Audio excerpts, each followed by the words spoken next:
Audio Jungle.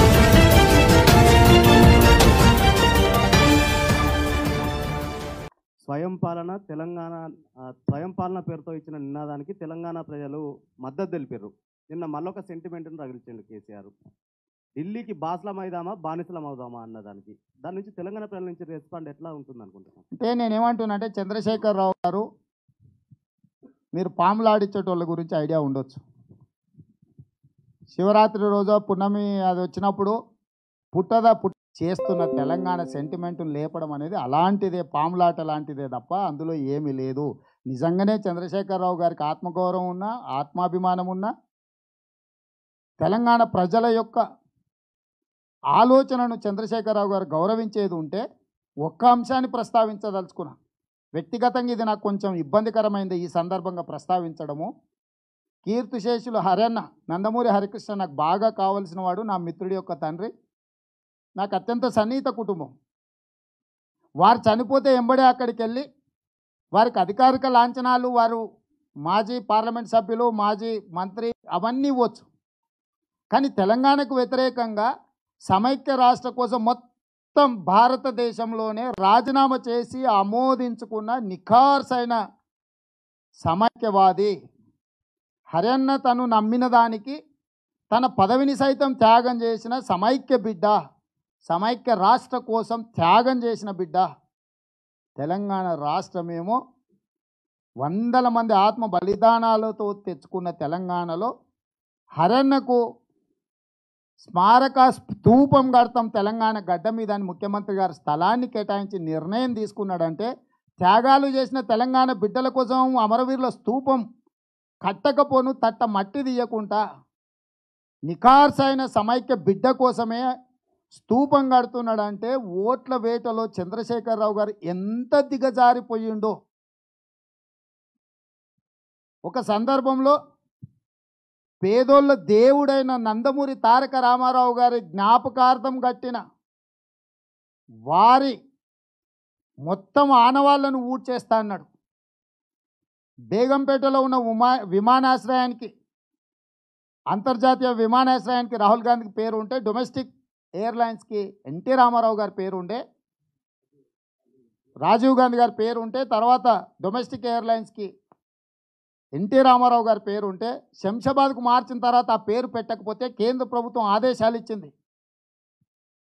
స్వదేశీ విమానాశ్రయానికి NT Ramarao గారి పేరు పెట్టండి అని అంటే శాసనసభలో నానా రచ్చ చేసిండు చంద్రశేఖరరావు గారు. తెలంగాణ గడ్డ మీద పేదోళ్ళ దేవుడైన ఎన్టీ రామారావు గారి పేరు పెట్టడానికే ఇష్టపడని వ్యతిరేకించిన చంద్రశేఖరరావు గారు, ఆయనకు రాజకీయ భిక్ష పెట్టిన పార్టీ అధ్యక్షుడు, పేద ప్రజలలో అభిమానం ఉన్న ఎన్టీ రామారావు గారి పేరును విమానాశ్రయానికి పెట్టడానికి ఇష్టపడని చంద్రశేఖరరావు హరికృష్ణ గారి యొక్క జ్ఞాపకార్థం స్తూపం తెలంగాణ గడ్డ మీద కడతా అన్నాడంటే ఏ స్థాయికి చంద్రశేఖరరావు గారు ఓట్ల కోసం దిగజారుతాడో మీరు ఆలోచన చెయ్యండి.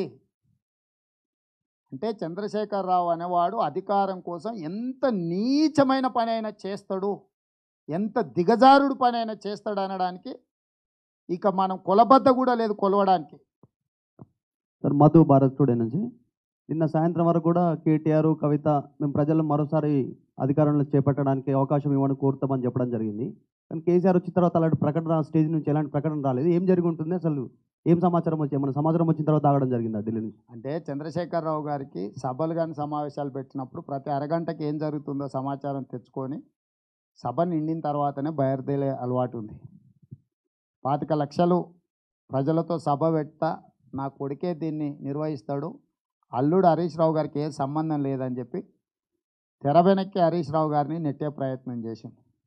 తెర వెనక్కి నెట్టబడ్డ హరీష్ రావు గారు తెర వెనక మంత్రాంగాన్ని నడిపి తన యంత్రాంగాన్ని అంతా కూడా ఎవరిని కదలకుండా, ఎవరిని సభకు రాకుండా, కేటీఆర్ అసమర్థుడు, సన్ స్ట్రోక్ కేసీఆర్కు తగులుతుంది, అసమర్థుడైన పుత్ర ఆయనకు వారసత్వాన్ని కట్టబెట్టాలనేది అయితే ప్రయత్నం చేస్తుండో దాన్ని నిలువరించడానికి హరీష్ రావు గారు శతవిధాల ప్రయత్నం చేయడంతో 3-3.5 లక్షల మంది అక్కడికి వచ్చారు.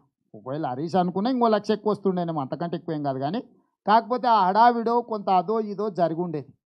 కాబట్టి చంద్రశేఖరరావు గారు మానసికంగా కొంత ఇబ్బంది గురైండు.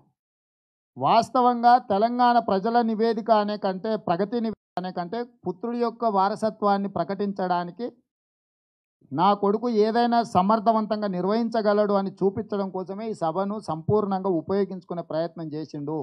ఎప్పుడైతే కొడుకు విఫలం చెందిండో, ప్రజలు చంద్రశేఖరరావు గారి మాటలను ఆమోదించకపోను తిరస్కరించడం జరిగిందో, ఆందోళనకు లోనైన చంద్రశేఖరరావు గారు మానసిక ఇబ్బందికి గురయ్యి కొడుకు బిడ్డ చెప్పింది ఒకటి, తండ్రి మాట్లాడింది ఇంకొకటి. ఎందుకంటే ముందు రోజు రాత్రి వాళ్ళ ఇంట్లో మాట్లాడుకున్నది ఒక రకమైతే, వాళ్ళు ముందుగానే సభ దగ్గరకు వచ్చేసారు. కేటీఆర్ గారు మంత్రివర్గ సమావేశంలో లేడు. సో తండ్రి కొడుకుల మధ్య, కూతురు మధ్యలో సమన్వయం లోపించింది. వీళ్ళ పాటికి వీళ్ళు మాట్లాడిన ముందు రోజు అనుకున్నది, అప్పటికప్పుడు అందిన సమాచారాన్ని చంద్రశేఖరరావు గారు అంచనా వేసుకొని వారొక దిశగా వీరొక దిశగా ప్రయాణించిండ్రు. చంద్రశేఖరరావు గారి కుటుంబంలో సమన్వయ లోపం కొట్టొచ్చినట్టుగా కనిపిస్తుంది. అది హరీషు కేటీఆర్ మధ్యలో వైరం ఉండొచ్చు, లేదా తండ్రి కొడుకుల మధ్యలో ఉన్న దూరం ఉండొచ్చు.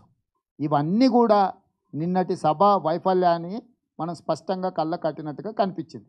రేవంత్ రెడ్డి తెలంగాణ రాష్ట్ర ప్రభుత్వం వచ్చాక జాతీయ స్థాయిలో, ప్రపంచ స్థాయిలోనే ఒక పేరు తెచ్చుకున్న కాళేశ్వరం ప్రాజెక్టును పెద్ద ఎత్తున చేపడుతుంది. వేలాది కోట్ల రూపాయలు వెచ్చించి. ఎందుకు అంత పెద్ద గొప్ప ప్రాజెక్టును, దానికి ప్రాతినిధ్యం వహిస్తున్న మంత్రి హరీష్ రావు పేరును కానీ, ఆ ప్రాజెక్టు ప్రస్తావన కానీ కేసీఆర్ ఎందుకు తెలియజేయాలి అనుకోవాలి మనం? అంటే ఇది అంతా వారసత్వం యొక్క సమస్య. ప్రాజెక్టు కాళేశ్వరం గురించి చర్చ కాదు. కాళేశ్వరం గురించి ఇంకా చాలా వివరాలతో కూడుకున్న పవర్ పాయింట్ ప్రజెంటేషన్ జేఏసీ వాళ్ళు పెట్టారు. అగ్గిపెట్ట ఆటానకు వస్తుంది. ఒకవేళ బాగా బప్పుంటే రూపాయి ఇవ్వచ్చు మనం, వాడు ఆటానకు అమ్మినా. కానీ 60 రూపాయలకు కొనుక్కొస్తే ఏమంటాం? ముదిరింది అనుకుంటాం. సేమ్ 10,000 కోట్లతో కట్టాల్సిన కాళేశ్వరాన్ని 80,000 కోట్లకు అంచనాలు పెంచి దోపిడీ పాల్పడుతుంటే, మనం ఎంతైనా పోనీ ఏమైనా జరగని అనుకుంటే దాన్ని ఏమైనా చేయొచ్చు. అగ్గిపుల్ల సబ్బు పిల్లకి దాని విలువ ఎంతో, దాని విలువకు 10% అక్కడో ఇక్కడో ఉంటే ఎవరు ఏమనరు. సరే ఫలితాలతోనైనా ఆ నష్టాన్ని పూడ్చుకోవచ్చని. ఇవాళ జరుగుతున్న తెలంగాణ అభివృద్ధి కానీ, పునర్నిర్మాణ ముసుగులో జరుగుతున్న దోపిడీని మాత్రమే అందరూ ప్రశ్నిస్తారు. దోపిడీలో భాగస్వామి అయిన హరీష్ రావు మొత్తం 8%, 6% మామకు, 2% అల్లుడికి. ఈ 2%తోనే హరీష్ బలపడ్డాడు. రేపు గుంపును కట్టి వెనకాల పెట్టి పొడిచిండు అనుకో, ఇదంతా సమస్య అవుతుందని మొదలోనే అంటే ఆదిలోనే ఆ సమస్యకు పరిష్కారం చూడాలని గత అనుభవాలు ఎంబడుండి చూసిండు కదా. సో ఆ అనుభవాల నుంచి నేర్చుకున్న గుణపాఠంతో అల్లుడిని మొదట్లోనే పుట్టుక్కు మనిపించే ప్రయత్నం చేస్తుండు. చంద్రశేఖరరావు గారు ఇందులో ఎక్స్పర్ట్. టీఆర్ఎస్ పార్టీ పెట్టినప్పుడు గాదే ఇన్నయ్య ఉండే, దేశిని చిన్నమల్లయ్య ఉండే, ఆ తర్వాత ఆల నరేంద్ర వచ్చిండు, ఆ తర్వాత సంతోష్ రెడ్డి వచ్చిండు, ఆ తర్వాత రావుల రవీంద్రనాథ్ రెడ్డి వచ్చిండు, ఆ తర్వాత సమరసింహారెడ్డి వచ్చిండు, ఆ తర్వాత విజయశాంతి వచ్చింది, ఆ తర్వాత Ravindra నాయకును.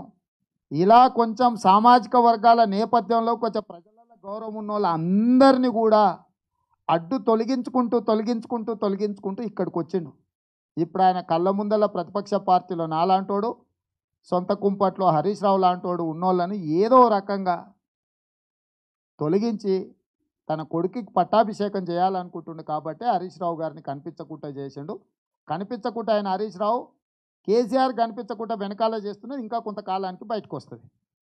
Sir Srinivas sir TV5 నుంచి. మీరు మిషన్ భగీరథ విషయంలో చాలా సందర్భాలు చెప్పారు. మిషన్ భగీరథను అనుకున్న మేర టైంలో పూర్తి చేయడం లేదు కాబట్టి ఓట్లు అడిగే నైతిక అర్హత లేదు కేసీఆర్కి అన్నమాట. కానీ నిన్న ముఖ్యమంత్రి అదే విషయాన్ని ప్రస్తావించారు. భగీరథ పనులన్నీ కూడా పూర్తవుతూ ఉన్నాయి, ఎన్నికల నాటికి నీళ్ళు ఇచ్చి తీరుతామన్నటువంటి మాట మళ్ళీసారి ఆయన పునరుద్ఘాటించారు. రెండో అంశం, కేసీఆర్ను గద్దె దించడమే లక్ష్యం అనేది ఏంటి, ఇది దిక్కుమాలిన టార్గెట్ అనేటువంటి మాట కూడా ఆయన చెప్పారు. ఈ రెండు అంశాలు మీరు ఏ రకంగా చూస్తారు? ఇప్పుడు చంద్రశేఖరరావు గారు 20,000 గ్రామాలకు మిషన్ భగీరథ పేరు మీద ఇంటింటికి నల్ల ఇస్తున్నామని చెప్పిండు.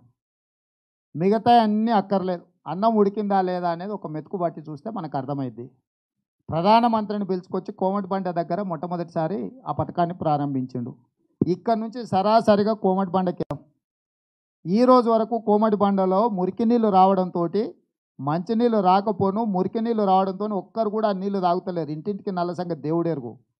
అదేవిధంగా గజ్వేల్ నియోజకవర్గంలో ఏ గ్రామానికైనా పోదాం, ర్యాండమ్గా మీ ఇష్టం, ఏటిగడ్డ కిష్టాపూర్ పోదామా లేకపోతే ఎక్కడికైనా మీరు మీరు నరుక్కున్న కొద్దిగా ఒకటి ఉండాలి అంటే రావణాసురుడు అంశతో పుట్టి ఉండాలి, రావణాసురుడు అయ్యి ఉండాలి. కాబట్టి వారి మాటల మీద నాకు నమ్మకం లేదు, కానీ మీకు విశ్వాసం కల్పించడానికి తొందరలోనే గజ్వేల్ నియోజకవర్గం యొక్క పర్యటన చేసి గ్రామాలల్లో పరిశీలిద్దాము క్షేత్రస్థాయిలో.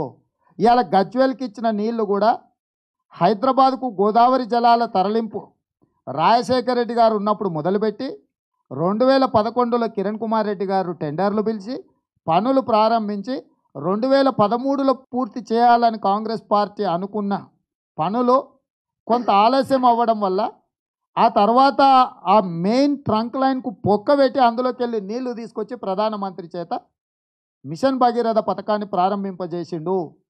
ఆ నీళ్లు కూడా కాంగ్రెస్ పార్టీ పథకానివే. చంద్రశేఖరరావు గారు మిషన్ భగీరథలో భాగం కాదు. మిషన్ భగీరథలో భాగం కానీ నీళ్లను కూడా గ్రామాలకు ఇవ్వలేకపోయిన అసమర్థ ప్రభుత్వము. నిజంగానే చంద్రశేఖరరావు గారు మాట కట్టుబడి ఉంటాడన్న నమ్మకం నాకు లేదు. ఒకవేళ మీకున్నా, మీకు కూడా లేకపోయినా క్షేత్రస్థాయిలో తొందరలోనే పాత్రికేయ మిత్రులందరినీ తీసుకెళ్ళి గ్రామాలలో పరిశీలనకి వెళ్దాము. ఇప్పటివరకు ఎక్కడ కూడా నీళ్లు రాలేదు. అరాకొర ఏదైనా ఉంటే ట్యాంకులకు ఎక్కించే వరకు కొన్ని గ్రామాలలో వచ్చినాయి తప్ప ఇంటింటికి నల్ల అనేది ఇవ్వలేదు. వీటికి ఉదాహరణ 43,500 కోట్లకు మంజూరు చేసి టెండర్లు పిలిచిండ్రు. ఇప్పటి వరకు 23-24 వేల కోట్లే ఖర్చు పెట్టారు. ఇంకా 20,000 కోట్ల రూపాయలు నిధులు మిగిలిన ఖర్చు కాలే. 20,000 కోట్ల రూపాయల నిధులు మిగిలి ఉన్నప్పుడే అన్ని ఇళ్లకు నల్లాలు ఇస్తే మరి ఈ నిధులు అంచనాలు ఎక్కువేసి దోసుకుందాం అనుకున్నారా? ఖర్చు పెట్టకుంటేనే నీళ్ళు ఇచ్చినామని అబద్ధం చెప్తున్నారా? మీరు మిషన్ భగీరథ ఈఎన్సీ దగ్గరికి వెళ్ళి మీరు చూసుకోండి. 23-24 వేల కోట్ల కంటే ఎక్కువ నిధులు ఖర్చు కాలేదు ఈ రోజు వరకు. నేను నిన్న మొన్ననే తెప్పించుకున్న దాని వివరాలు. 20,000 కోట్లు ఖర్చు పెట్టకుండానే ఇంటింటి నల్లా ఇచ్చినామని ముఖ్యమంత్రి గారు చెప్తుండ్రంటే, ఒకటి నిధుల దోపిడీ అయినా అయి ఉండాలి, 2 ముఖ్యమంత్రి గారు అబద్ధాలైనా చెప్తూ ఉండాలి. ఈ రెండిట్లలో ఏది నిజమో నిజ నిర్ధారణ కమిటీని నియమించమని ప్రభుత్వాన్ని పాత్రికేయ మిత్రులందరితో సహా వెళ్దాం, వివరాలు సేకరిద్దాం, నిధులు ఎన్ని ఖర్చు అయినాయి, నీళ్ళు ఎన్ని ఊర్లకు ఇచ్చిండ్రు అనేది లెక్క తేలుద్దాం. మంచి ప్రశ్న అడిగిండ్రు.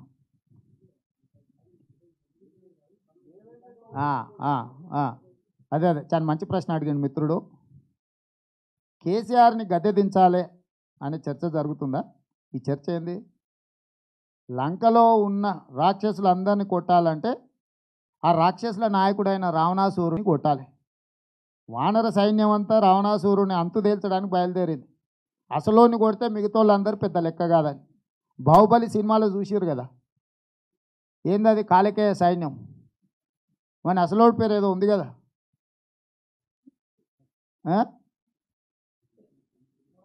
కాలకేయుడే. కాలకేయుడిని కొడితే మొత్తం యుద్ధం అంతా అంతరించింది కదా. మరి టీఆర్ఎస్లో కేసీఆర్ను కొడితే ఈ రాక్షస పాలన పోతుంది అనేది కాంగ్రెస్ పార్టీ ఉద్దేశం.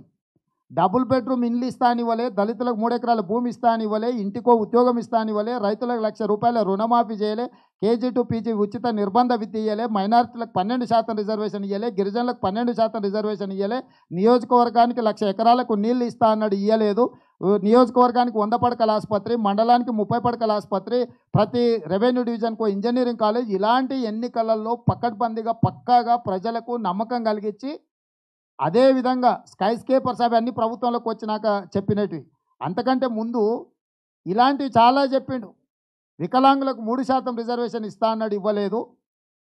ఇవన్నీ హామీలు ఇచ్చి మోసం చేసి మన నెత్తి మీద ఎక్కి మన మీద తైతక్కలాడుతున్నాడు. కాబట్టి ఈ రాక్షసుడిని, ఈ రావణాసురుడిని దసరా పండుగ అప్పుడు అదేదో గాల పెడతారు కదా, శ్రీనివాస్ గారే చెప్పాలి. రావణుడు కాదు, నరకాసురుణ్ణి సరిగ్గా చెప్పారు. దీపావళి పండుగకు నరకాసుర వధ ఉంటుంది కదా. రాబోయే ఎన్నికలలో నరకాసురుడు లాంటి కేసీఆర్ను అడ్డు తొలగించుకుంటే తెలంగాణకు పట్టిన శని వదులుతుందని చెప్పి కాంగ్రెస్ పార్టీ ఈ చిల్లర మూక గురించి చర్చలేందుకు అసలోని కొడితే అయిపోతుంది కదా ముఠా నాయకుడిని కేసీఆర్ని అడ్డు తొలగించుకోవాలంటున్నాం. నెంబర్ 1. నెంబర్ 2, కాంగ్రెస్ పార్టీ ఏం చేస్తుందో చెప్తలేరంటే కేసీఆర్ వినకపోతే మేమేం చేస్తాం? మా అధ్యక్షుడు ప్రతిరోజు ఏం చెప్తుండే, మా పిసిసి అధ్యక్షుడు సిఎల్పి నాయకులు ఉత్తమ్ కుమార్ రెడ్డి జానారెడ్డి గారు, రైతులకు 2 లక్షల రూపాయలు రుణమాఫీ చేస్తా అన్నాం. నిరుద్యోగ యువతకు నిరుద్యోగ భృతి 3,000 రూపాయలు ఇస్తున్నాం. పంట గిట్టుబాటు ధరకు ప్రతిదానికి లెక్క కట్టి వరికెంత, పసుపుకెంత, పత్తికెంత, మిర్చికెంత, ప్రతిదాని ఏ ధరతో కొంటామో చెప్పినాం. డ్వాక్రా సంఘాలకు 1,00,000 రూపాయల రుణమాఫీ చేయడమే కాకుండా 10 లక్షల రూపాయలు కొత్తగా అప్పులు ఇస్తామని చెప్పినాం. ఖాళీలన్నిటిని కూడా వచ్చిన ఎంబడే ఉద్యోగాలు భర్తీ చేస్తామన్నాం. ఫీజు రీఎంబర్స్మెంట్ అమలు చేస్తామన్నాం. ఆరోగ్యశ్రీని పకడ్బందీగా అమలు చేస్తామన్నాం. ఈ రకంగా కాంగ్రెస్ పార్టీ చరిత్ర. ఉచిత విద్యుత్ అసాధ్యమన్నారు ఆనాడు అందరూ. ఉచిత విద్యుత్తును ఇచ్చి నిరూపించిన కాంగ్రెస్ పార్టీ. రైతు రుణమాఫీ చేసి చూపించింది కాంగ్రెస్ పార్టీ. ఆరోగ్యశ్రీ పేదవాడికి వైద్యం అందక ప్రభుత్వ ఆసుపత్రులకు పోతే నేను రాను బిడ్డో అని పాడుకునే సందర్భంలో అపోలో లాంటి కార్పొరేట్ వైద్య సౌకర్యం కల్పించి ఆరోగ్యశ్రీ తీసుకొచ్చింది కాంగ్రెస్ పార్టీ. ఊర్లలో పాము గర్చో తేలు గర్చో చచ్చిపోతుంటే రవాణా సౌకర్యం లేకపోతే 104, 108 అంబులెన్సులు పెట్టింది పేదోళ్ళ కోసం కాంగ్రెస్ పార్టీ. ఇలా ప్రతి ఒక్క సంక్షేమ పథకం, ఇందిరమ్మ ఇండ్ల పేరు మీద స్కైజ్ ద లిమిట్, శాచ్యురేషన్ అనే పదాన్ని తీసుకొచ్చి ప్రతి పేదవాడికి పెన్షను, ప్రతి పేదవాడికి గౌరవప్రదమైన ఇల్లు ఇచ్చింది కాంగ్రెస్ పార్టీ. ఇన్ని రకాలుగా కాంగ్రెస్ పార్టీ చరిత్రలో అమలు చేసిన మేము ఇప్పుడు 2 లక్షల రుణమాఫీ మేం చేస్తాం అంటే ఎట చేస్తావా నువ్వు అంటాడు. ఎట చేస్తావా దిక్కుమాలినోడా, నువ్వు అక్కర్లేని లోన్లన్నీ తీసుకొచ్చి 2 లక్షల లోన్ నెత్తి మీద పెట్టినావు. కాంట్రాక్టర్లకు దోషి పెడుతున్నావు, నువ్వు కాంట్రాక్టర్లు కలిసి పంచుకుంటారు. సేమ్ అదే లోన్ కార్పొరేషన్ రైతుల కోసం రుణమాఫీ కోసం కార్పొరేషన్ క్రియేట్ చేసి ఎన్ని వేల కోట్లు అయితే అన్ని వేల కోట్లు అప్పు తీసుకొచ్చి మొదట బ్యాంకులకు చెల్లిస్తాం. రైతుల పాస్బుక్లు వాళ్ళకి ఇప్పిస్తాం. తర్వాత 4 ఏళ్లలోనో 5 ఏళ్లలోనో విడతల వారిగా బ్యాంకుకి ఇన్స్టాల్మెంట్ కట్టుకుంటుంది గవర్నమెంట్. రైతులు ఇచ్చిన పూచీకత్తు కింద పెట్టిన పాస్ పుస్తకాలకు వాళ్ళకి విడుదల చేయించి ప్రభుత్వమే ఆ బాధ్యత తీసుకుంటుంది. నీ సైకిల్ మోటార్ నీ లోన్లు ఉంది, నువ్వు నీ నెల జీతం నువ్వు షూరిటీ కింద పెడితే, నేను జూబ్లీహిల్స్లో ఉన్న ఇల్లు తనఖా పెడితే నీ షూరిటీ నీకు విడుదల చేయడా బ్యాంకోడికి కావాల్సింది ఏంది? ఇచ్చిన అప్పుకు ఒక నమ్మకమైన తనఖా కావాలి. ఆ నమ్మకమైన తనఖా మేము పెడతామంటున్నాం ప్రభుత్వం నుంచి. పేద రైతు నమ్ముతాడు కానీ ప్రభుత్వాన్ని నమ్మవా బ్యాంకులో? గింత సింపుల్ లాజిక్ అర్థం కాని చంద్రశేఖరరావు ఆయన పెద్ద మేధావి అంట. ఆ మేధావి చీఫ్ ఇంజనీర్ కంటే సీఎం కంటే చీఫ్ ఇంజనీర్కి ఎక్కువ ఆలోచించిన దిక్కుమాల ముచ్చట్లు చెప్తుంటారు. కాబట్టి ఏది ఎట్లా అమలు చేయాలో 70 సంవత్సరాల స్వాతంత్రంలో 55 సంవత్సరాలు ఈ రాష్ట్రాలను దేశాలను పరిపాలనలో సునిశ్చితులైన నాయకత్వం పివి నరసింహారావు నుంచి సరళీకృత విధానాలు మన్మోహన్ సింగ్ లాంటి ఆర్థిక నిపుణులు, మేధావులు, చిదంబరం లాంటి తెలివి కల్లోలు, జైపాల్ రెడ్డి గారు లాంటి 50 సంవత్సరాల సుదీర్ఘమైన అనుభవం ఉండి పరిపాలనలో నైపుణ్యం ఉండి ఉత్తమ పార్లమెంటేరియన్గా ఎన్నుకున్న ఈ ప్రాంతం నుంచి ప్రాతినిధ్యం వహిస్తున్న జైపాల్ రెడ్డి గారు 22 సంవత్సరాలు ఉమ్మడి తెలుగు రాష్ట్రాలలోనే అత్యధికంగా మంత్రి పదవిని చేపట్టి పరిపాలనలో అపారమైన అనుభవం ఉన్న జానారెడ్డి గారు, బడుగు బలైన వర్గాల నుంచి వచ్చిన సర్వే సత్యనారాయణ, లేకపోతే బలరాం నాయక్, లేకపోతే వి హనుమంతరావు గారు లాంటి పేదోళ్ళ కష్టాలు తెచ్చిన నాయకత్వం ఉన్న కాంగ్రెస్ పార్టీ నీలాక దిక్కుమాలిన పరిపాలన చెయ్యదు. కాబట్టే ఏ మాట ఇస్తున్నామో ఆ మాట మేము అమలు చేస్తాం. కాంగ్రెస్ ఈ రాష్ట్రంలో ఎత్తాడు కానీ ఆ రాష్ట్రంలో ఎందుకు చేస్తలేదంట. కాంగ్రెస్ పార్టీ ఆయా రాష్ట్రాల ఆర్థిక వనరులను బట్టి నిర్ణయాలు తీసుకుంటుంది. నీలాక లుచ్చ లఫంగా మాటలు కాంగ్రెస్ పార్టీ మాట్లాడదు. కర్ణాటకలో చెప్తారంటే కర్ణాటక ఆర్థిక స్థితిగతులను బట్టి కర్ణాటకలు చెప్తాం. తెలంగాణలో చెప్పినామంటే తెలంగాణ ఆర్థిక స్థితిగతులను బట్టి తెలంగాణ ప్రజలకు సంక్షేమం అనేది ఏంది? రాష్ట్రానికి వచ్చే రాబడిని చివరనున్న పేదవాడికి సంక్షేమ ఫలాలను అందించడం కోసమే ప్రభుత్వం. ఈ ప్రభుత్వం 5 సంవత్సరాలు ధర్మకర్తలాగా పనిచేయాలి, యజమానిలాగా కాదు. ప్రజల యొక్క ఆస్తులను కాపాడి అందులో వచ్చిన రాబడిని తిరిగి పేద ప్రజలకు వినియోగించడమే పరిపాలన. అందులో అపారమైన అనుభవం ఉండి నువ్వేందా 50 నెలలు నీ మొత్తం పరిపాలన తిప్పికొడితే, మాకు 55 ఏళ్ళ అనుభవం ఉందా పరిపాలనలో, ఇక నువ్వు వచ్చి మమ్మల్ని అడుగుతావా? దట్టు ఎవడన్నా సచివాలయానికి వచ్చేటోడు అడిగిండంటే బాగుంటుంది. ఆ చెప్పరాజు గారు అడిగిన సమాధానం చెప్తాం. తాగి ఇంట్లో వండుకునేటోని ఫామ్ హౌస్లో వండుకుంటూ నీకెందుకు లెక్కపత్రాలు రా, సచివాలయానికి లెక్క మొత్తం చెప్తాం, సవివరాలతో కూడుకున్న పవర్ పాయింట్ ప్రజెంటేషన్ ఇస్తాం.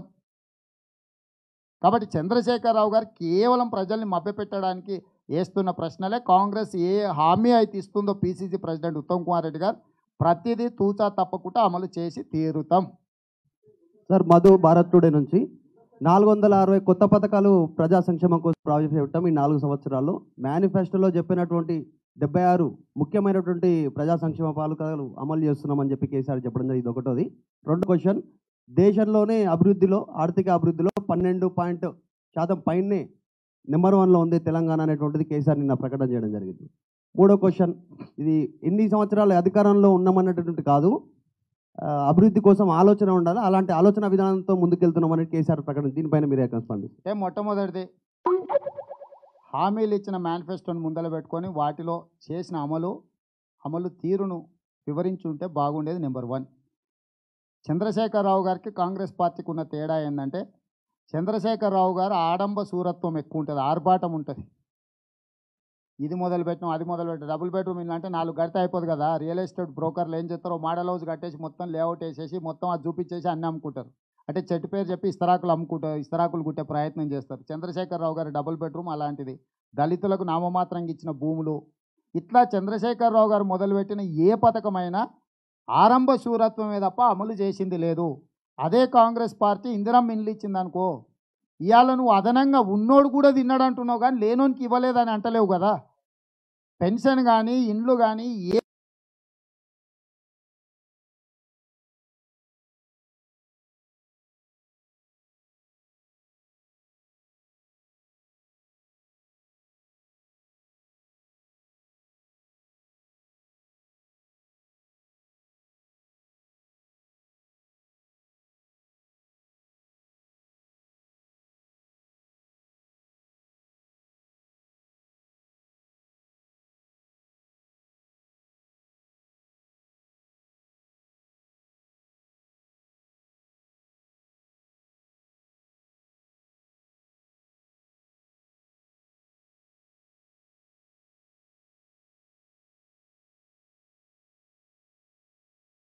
కాదు ఇవ్వని వాటిని కూడా అమలు చేస్తున్నా అని చెప్తున్న సందర్భంలో నిన్న ఈ పుస్తకాన్ని ముందల పెట్టుకొని ఒక్కొక్కటి నేను ఇచ్చిన హామీ ఇది, నేను చేసింది ఇది అని చెప్పి చంద్రశేఖరరావు గారు మాట్లాడిన ఉంటే నేను ఖచ్చితంగా అభినందించుండేవాడిని.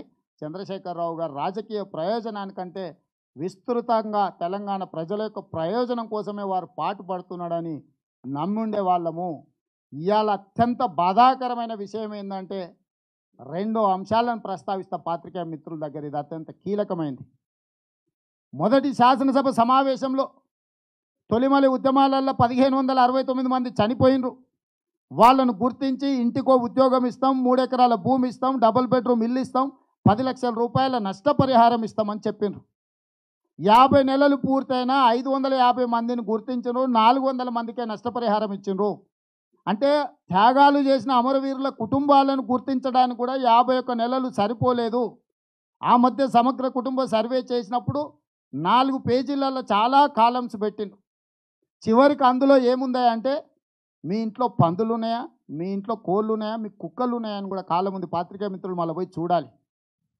పందుల గురించి, కుక్కల గురించి, కోళ్ళ గురించి అడిగినావు కదా. కోడో పందో ఇవాళ ఉంటుందా, రేపు కోసుకొని తింటే పోతుందా? దానికోసం కూడా కాలమ్స్ పెట్టి నువ్వు వివరాలు సేకరించినప్పుడు నువ్వు ఎందుకు ఒక్క కాలం 4 పేజీలలో ఒక్క కాలం మీ ఇంట్లో మీ బిడ్డ ఎవరైనా తెలంగాణ కోసం ఆత్మ బలిదానం చేసుకున్నాడా? చేసుకుంటే మీ కుటుంబ స్థితిగతులేంది, మీ ముసలి తల్లిదండ్రులు ఎలా బ్రతుకుతున్నారు, మీరు కడుపు కోతకు గురైన మీరు తెలంగాణకి పోయి. సో ఒకప్పుడు అత్యంత ధనవంతులు జూబ్లీ హిల్స్లో, బంజారా హిల్స్లో నివసించే వాళ్ళ ఇళ్ళల్లోనే అరుదుగా ఉండే ఫోన్లు ఉపాధి హామీ కూలీలు తటల 2 బుట్టల 2 పెట్టుకొని తిరుగుతున్న సందర్భం. అది గొప్ప విషయమా? సిలిండర్లు ముందల రూమ్ లోటి ఇవాళ రేపు జర పైసలు ఉన్న వాళ్ళు కిచెన్ ఒకటి, వెనక కిచెన్ ఒకటి, ముందల కిచెన్ ఒకటి అని 3 కిచెన్లు పెట్టుకుంటారు. 4 సిలిండర్లు ఇంట్లో స్టాక్ పెట్టుకుంటారు. సరళీకృత విధానాల తర్వాత ఒకప్పుడు చాలా అరుదుగా ఉండే ఫోన్లు కానీ, చాలా కొద్ది మంది దగ్గర ఉండే సిలిండర్లు విరివిగా అందుబాటులోకి వచ్చినాయి.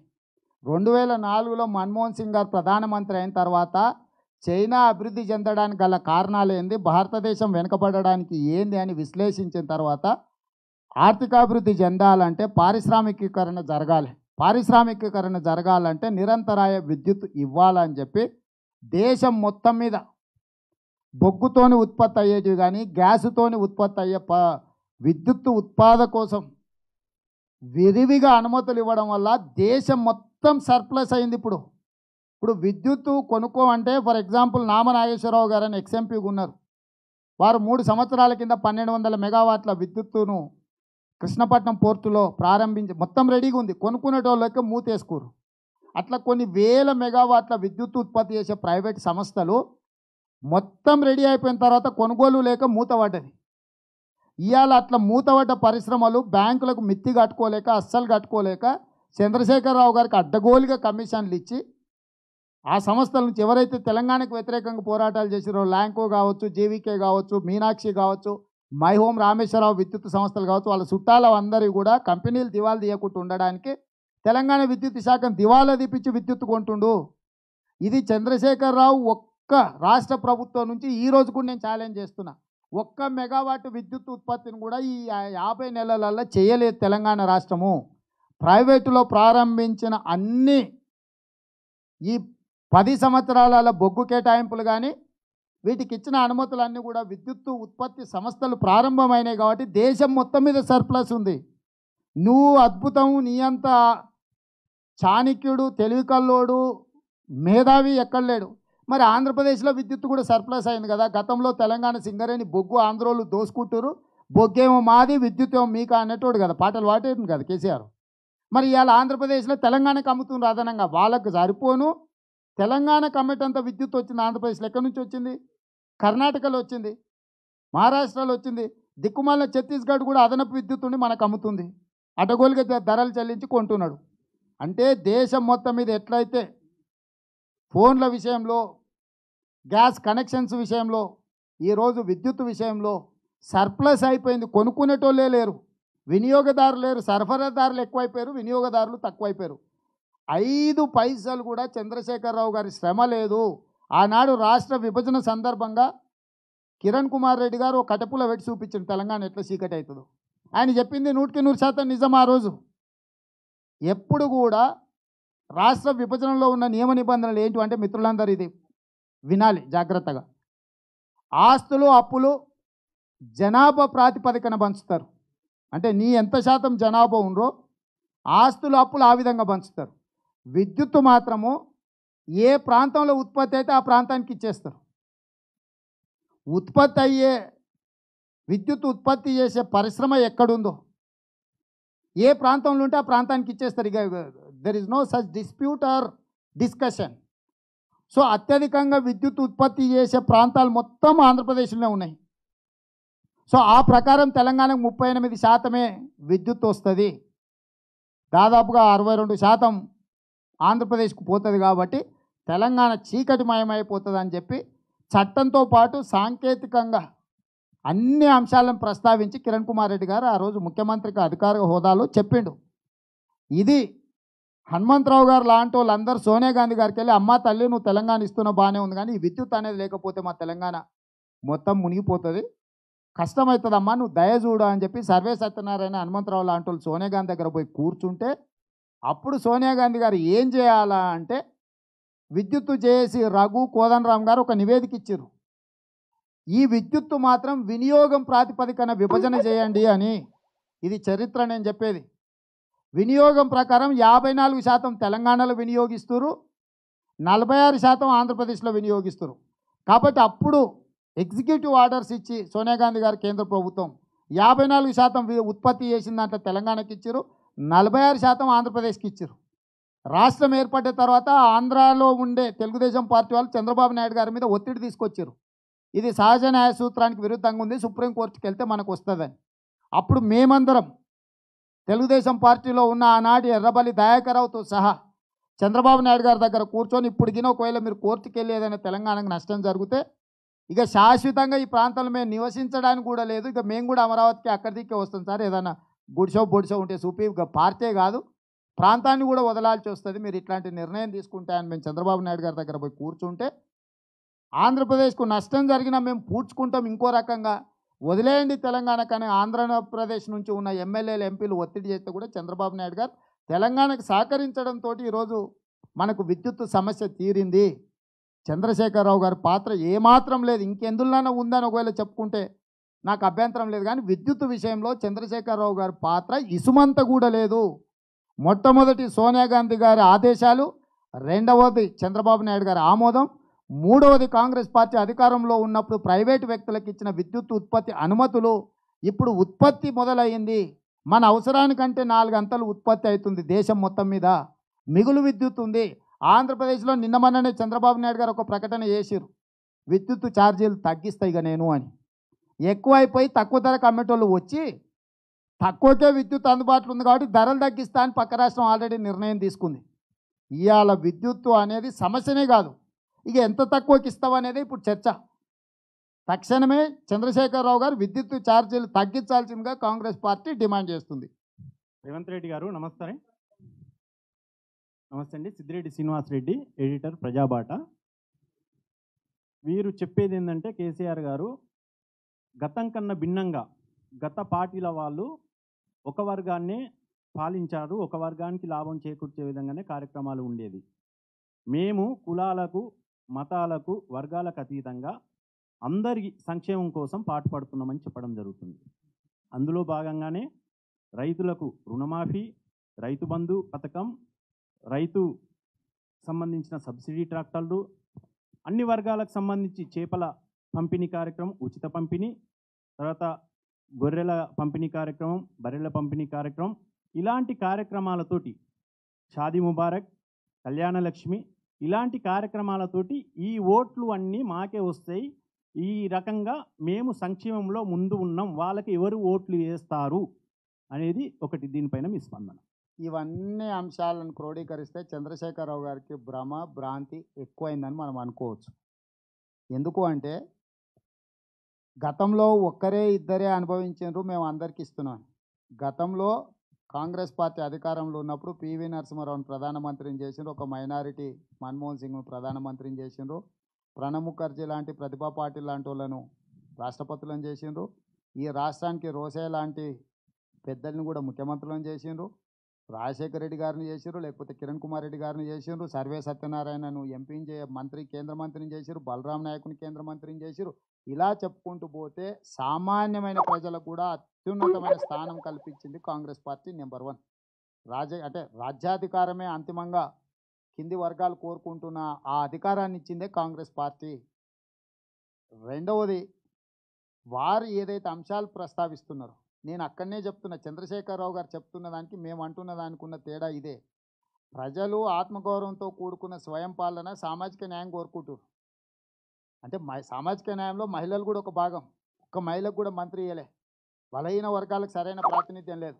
నిధులు కేటాయించే 1,75,000 కోట్ల బడ్జెట్ ఉన్న తెలంగాణ రాష్ట్రంలో 1,25,000 1,30,000 కోట్ల బడ్జెట్ కేవలం హరీష్ కేటీఆర్ మధ్యలోనే ఉంది. మిగిలిన వాటిని సంక్షేమ పథకాలు, అంటే వాళ్ళు చేసేది ఏం లేదు, ఇక ఆటోమేటిక్గా అవే పోతాయి. పెన్షను, ఇన్లో ఇదో అదో ఉందంటో మంత్రి చేతులు ఏముండదు కదా, ఆటోమేటిక్గా వెళ్ళిపోయేది. అంటే మొత్తం బడ్జెట్ ఇట్లా గుప్పిట్లా పట్టుకురు వాళ్ళ కుటుంబమే.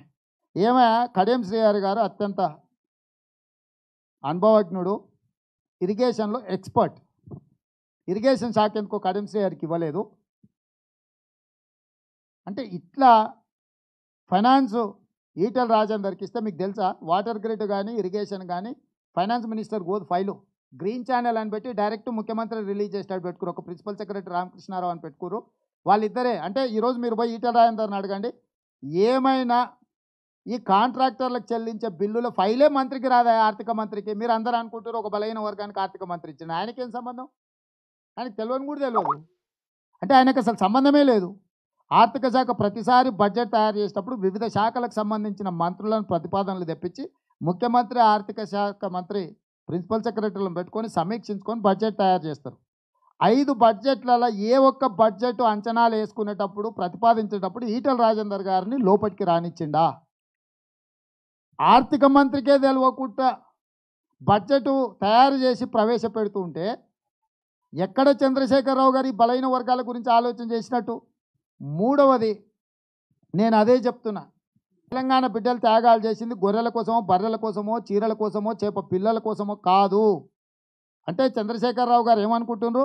గౌడ్స్ ఏమో ఈదులు గీయాలి, యాదవులేమో గొర్రెలు పెంచుకోవాలి, ముదిరాజులు బెస్తవాళ్ళేమో చేపలు పట్టుకోవాలి, మిగతాళ్ళు బర్రెలు కాసుకోవాలి, దళితులేమో చెప్పులు కుట్టుకోవాలి, ఇక మిగతా కుల వృత్తుల్లో చేతి వృత్తుల్లో వాళ్ళ వాళ్ళ పని చేసుకుంటే, మన పిల్లలందరూ రెడ్ల పిల్లలేమో వ్యవసాయం చేసుకోవాలి, మనమందరం ఈ పని చేస్తే ఆయన కొడుకు ఆయన మనవడు రాజ్యాలు వెళ్తారట. ఆయన చెప్తున్నది ఇదే కదా.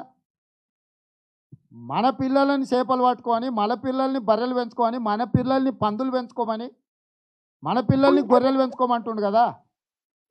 ఆయన కొడుకుతోనూ ఆయన మనవడితోనూ ఆ వృత్తి చేపించి ఆదర్శంగా ఉండాలి. కేటీఆర్ హరీష్ రావు గారు రెండు మాటలు చెప్తుంటారు. సంక్షేమ హాస్టళ్లలో పేద పిల్లలకు సన్న బియ్యం పెడుతున్నాం. కేసీఆర్ మనమన్లు ఏ సన్న బియ్యం అయితే తింటున్నారో పేదోళ్ళ పిల్లలకు కూడా గవే సన్న బియ్యం పెడుతున్నామని కొన్ని వందల ఉపన్యాసాలు చెప్పారు కదా. సంతోషం. పేదోళ్ళ పిల్లలు పెంచుకుంటున్న పందులు, గొర్రెలు, బర్రెలు, చేపలు కేసీఆర్ మనమన్లు కూడా చేపట్టాలి. అప్పుడు ఆదర్శవంతమైన ముఖ్యమంత్రిగా మేమే సన్మానిస్తాం. నీ పిల్లలేమో పిజ్జాలు తినాలి, బర్గర్లు తినాలి, ఏసీ బంగ్లాలలో ఉండాలి, సచివాలయానికి వెళ్ళి గోటీలు ఆడుకోవాలి. మంది పిల్లలేమో చదువుకున్నారు. మీరు అందరూ మా రాజరామ్ యాదవ్ లాంటి వాళ్ళు పీజీలు పిహెచ్డీలు చేసి వాళ్ళ తాతలు ముత్తాతలు తిప్పుకున్న గొర్రెలు మళ్ళీ గొర్రెలు పెంచనికేనా? అంటే అసలు ఏం చెప్పదలుచుకున్నాడు ఈ సమాజానికి? నేను అందుకే చంద్రశేఖరరావు గారిని మధ్యయుగాల చక్రవర్తి అని అన్నది. అందుకే మధ్యయుగాలలో ప్రజలు కుల వృత్తుల మీద, చేతి వృత్తుల మీద బతికేటోళ్ళు, రాజులు రాజ్యాలు ఏలేటోళ్ళు. చంద్రశేఖరరావు కూడా ఇది ఒక రాజ్యం, ఈ రాజ్యానికి ఆయన ఒక చక్రవర్తి, మిగతా కులాలన్నీ కుల వృత్తులు చేసుకోవాలి, ఆయన కుటుంబం రాజ్యాలు ఏలాలి, రాచరికం ఎలగబెట్టాలనుకుంటున్నాను. కాబట్టి మధ్యయుగాల చక్రవర్తి అని చెప్పి చంద్రశేఖరరావు గారిని అన్నది. అందుకే ఇవాళ మేము సూటిగా బీసీల తరఫున, దళితుల తరఫున, పేదోళ్ళ తరఫున మేము ప్రశ్నిస్తున్నాం.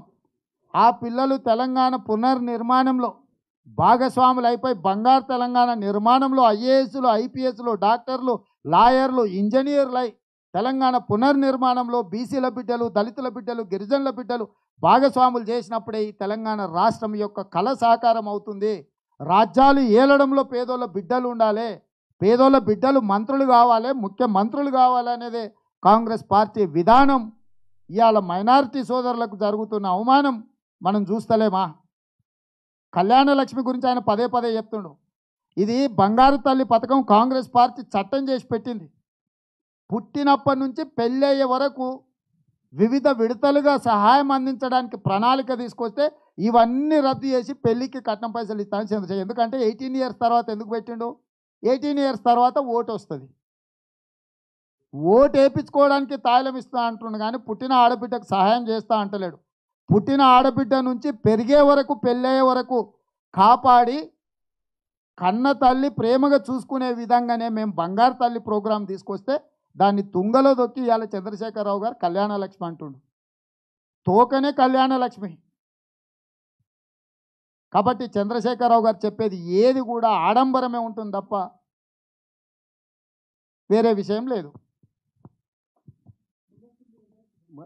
అంటే నిన్న ఒక మాట చెప్పిండు ఆయన, అంటే ప్రభుత్వాన్ని రద్దు చేసి ముందస్తు ఎన్నికలకు వెళ్ళే విషయంలో ఏది మంచిదైతే అదే నిర్ణయం మీరు తీసుకోండి అని నాకు అధికారాన్ని కట్టబెట్టిర్రు మంత్రులంతా, ఇక వారంలో చెప్తా అంటున్నారు. ఏది మంచిది అనుకుంటున్నారు ప్రజలకి మీరు? ఓ ఊర్లో ఓ పెద్ద ఏనుగు వచ్చిందంట ఊరికి. ఊరోళ్ళందరూ ఓయబ్బో ఏనుగు ఇంత పెద్దగా ఉంది, వాడమ్మ దీని కథ భలే ఉంది, ఇది పిత్తుతో ఎంత సౌండ్ వస్తుందో చూద్దామని వచ్చిరట. ఊరంతా చుట్టూతో గుమిగూడిర్రు. ఇంత పెద్ద ఏనుగు మామూలుగా అయితేనే గింతుంటే, పెద్ద ఏనుగు అయితే ఎంత సౌండ్ వస్తుందో, ఊరంతా పేలిపోయేటట్టు వస్తుంది అని లాస్ట్కు తుస్సుమన్నదంట అది. తుని అమ్మ ఏనుగు మాత్రం ఇంత ఉంది కానీ పిత్తుతే గంతే ఉందని అందరి ఇంటికి పోయారట.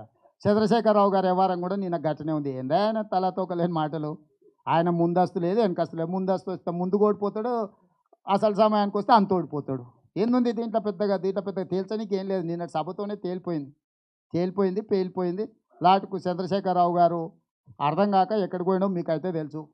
రాత్రి కేటీఆర్ ఈపు విమానం మొత్తం బాగుంటుంది. మీరు ఎవరైనా దగ్గర మిత్రులు ఉంటే పోయి అంగి తీసి చూడుర్రి ఈపు మీద వాతలు ఉంటాయో లేదో. ఎందుకంటే పెద్ద పొడుస్తా హరీష్ని పక్కన పెట్టు నేను పొడుస్తా, హరీష్ని పక్కన పెట్టు నేను పొడుస్తా అన్నాడు కదా. ఏం పొడిచిండో ఆడ కనిపించింది కదా కేటీఆర్.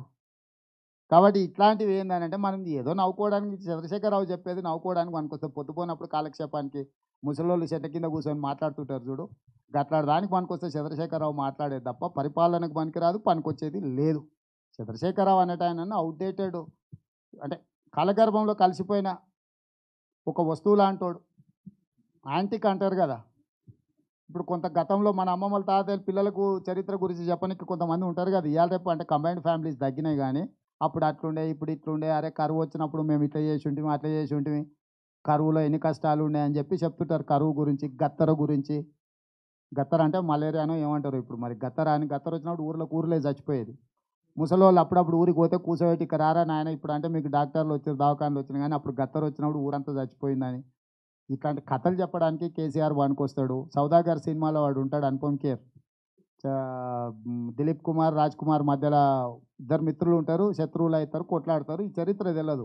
అలా మన్మన్లు వచ్చినప్పుడు మన్మరాళ్ళు మన్మన్ని కూర్చోబెట్టి అరే మీ తాతలు పెద్ద మునగాలు రా, అసలు ఇట్లుండే, వీళ్ళిద్దరు మంచి మిత్రులు ఉండే, శత్రుత్వం అయిందని చెప్తాడు. అట్లాంటి కథలు పిల్లలకు కథలు చెప్పడానికి చంద్రశేఖరరావు గారు పనికొస్తాడు, కానీ పరిపాలనకు పనికిరాడు.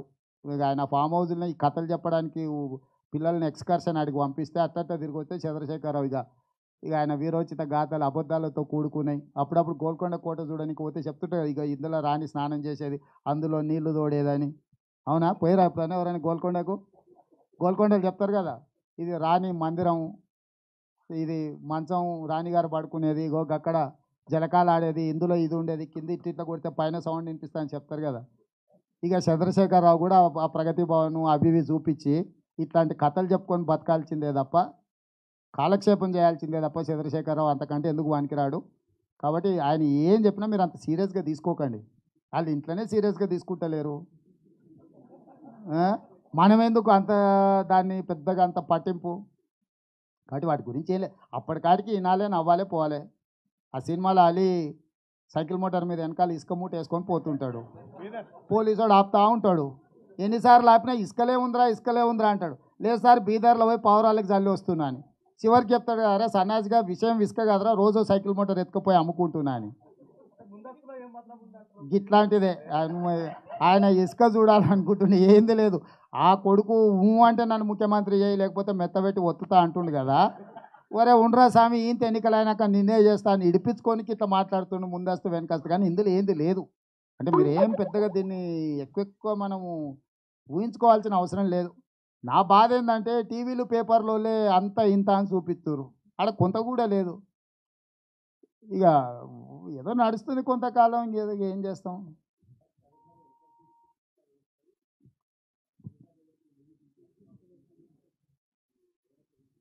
అంటే యాక్చువల్గా చంద్రశేఖరరావు గారికి ఒక్క విషయంలో చెప్పకనే ఒక అంశాన్ని ప్రస్తావిస్తున్నాడు, మనందరం కూడా గమనించాలి. 119 నియోజకవర్గాలలో 19 సీట్లు ఎంఐఎం బీజేపీకి వ్యూహాత్మకంగా వదిలేస్తున్నాడు. పోటీ చేసినట్టే ఉంటుంది కానీ పోటీ ఉండదు. ఎంఐఎంతో ప్రత్యక్షంగా, బీజేపీతో పరోక్షంగా చేసుకున్న ఒప్పందంలో భాగంగా 19 సీట్లు ఆ రెండు పార్టీలకు వదిలేస్తున్నాడు. మిగతా 100 సీట్లలోనే ఆయన బలంగా పోటీ చేయాలని ఒక ప్రణాళిక పెట్టుకున్నాడు. ఆ 100లో ప్రతిష్టాత్మకంగా తీసుకొని పోటీ చేసే సీట్లనే ఆయన గెలుస్తా అనే ప్రజలకు భ్రమలు కల్పించే ప్రయత్నం చేస్తుండు. అది వ్యూహాత్మకంగా ఒక ఎత్తుగడగా మాత్రమే మాట్లాడుతుండు తప్ప ఏ సీట్లు ఎవరు గెలుస్తారో ముందే మనం ఇది చేస్తే ఇంకా ఎన్నికలు ఎందుకు, ముందస్తే ఎందుకు, నువ్వే గెలుస్తావు అన్న తర్వాత ఒకటి ముందస్తే ఎందుకు, 2 ఇతర పార్టీలు ఉన్న నాయకులను ఎందుకు ప్రాధేయపడుతుండు. గాడిదని పెట్టినా, గుర్రాన్ని పెట్టినా, చెప్పు నిలబెట్టినా ఆయన 100 గెలుస్తా అంటుండు. 100 గెలిచినాక కొత్తోడు ఎందుకని అడుగుతున్నా మిత్రమా, నువ్వు చెప్పు. మీరు సింపుల్గా ఆలోచన చేయండి. ఇతర పార్టీలలో ఉండే క్రియాశీలకమైన నాయకులను, ప్రజలలో కొంచెం గౌరవం ఉన్న చిన్నోళ్ళను గ్రామాల నుంచి మొదలు పెడితే రాష్ట్ర స్థాయి వరకు ఎందుకు ప్రాధేయపడుతుండు, ఎందుకు కొనుక్కోవడానికి ప్రయత్నం చేస్తుండు. 100 సీట్లు చంద్రశేఖరరావు గారు గెలుస్తారనే నమ్మకం ఉన్నప్పుడు ఇతరుల చుట్టూ ప్రదక్షిణలు చేయాల్సిన అవసరం ఉందా? ఈ లాజిక్ మీకు అర్థమైతే ఇంకా మిగతాదంతా ఫలితాలు ఏ విధంగా ఉండబోతాయి అనేది మీకు అర్థమవుతుంది. ఎన్నికలు అనేది ఎవరు ఏం ప్రిడిక్ట్ చేయలేదు, అందాజ మీద కళ్ళు లేనోడు రాయిస్తే గూట్ల పడ్డట్టు, అంటే గుడ్డైన రాయిస్తే గూట్ల పడ్డదని గురిజు చేసింది కాదు అది. ఏదో అనుకోకుండా ఇసురితే అది గూట్లో పడ్డది అనుకో, అబ్బా ఏం గురి చూసి కొట్టిర్రా అని అనుకుంటాం. చంద్రశేఖరరావు కేటీఆర్ది కూడా హైదరాబాద్ గ్రేటర్ హైదరాబాద్ మున్సిపల్ ఎన్నికలలో ఏదో 100 అన్నాడు, 100కు 99 అయింది కదా, ఇక చూసినాం అంటుండు.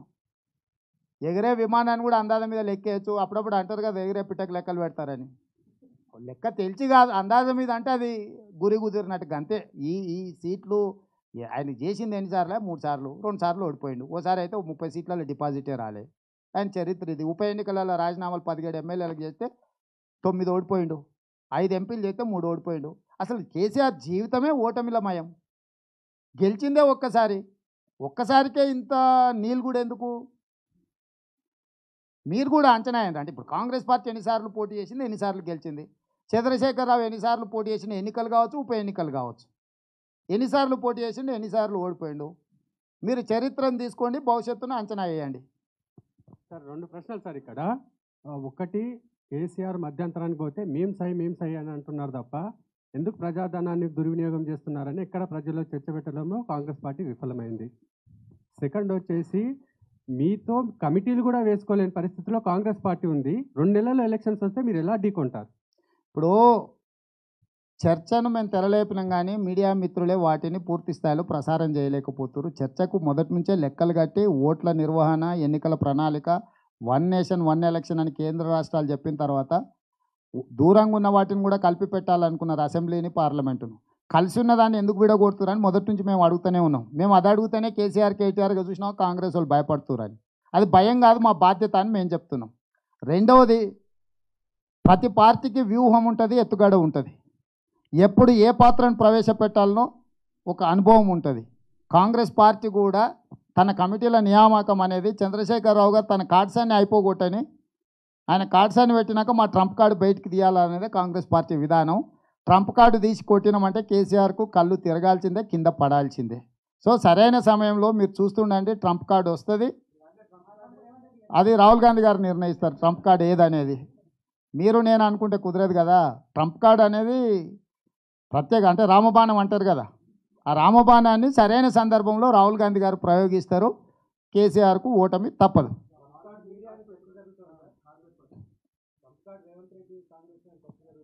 మీ అభిమానం ఉంటే సంతోషమే, మీ అభిమానాన్ని నేను కాదనలేను కదా.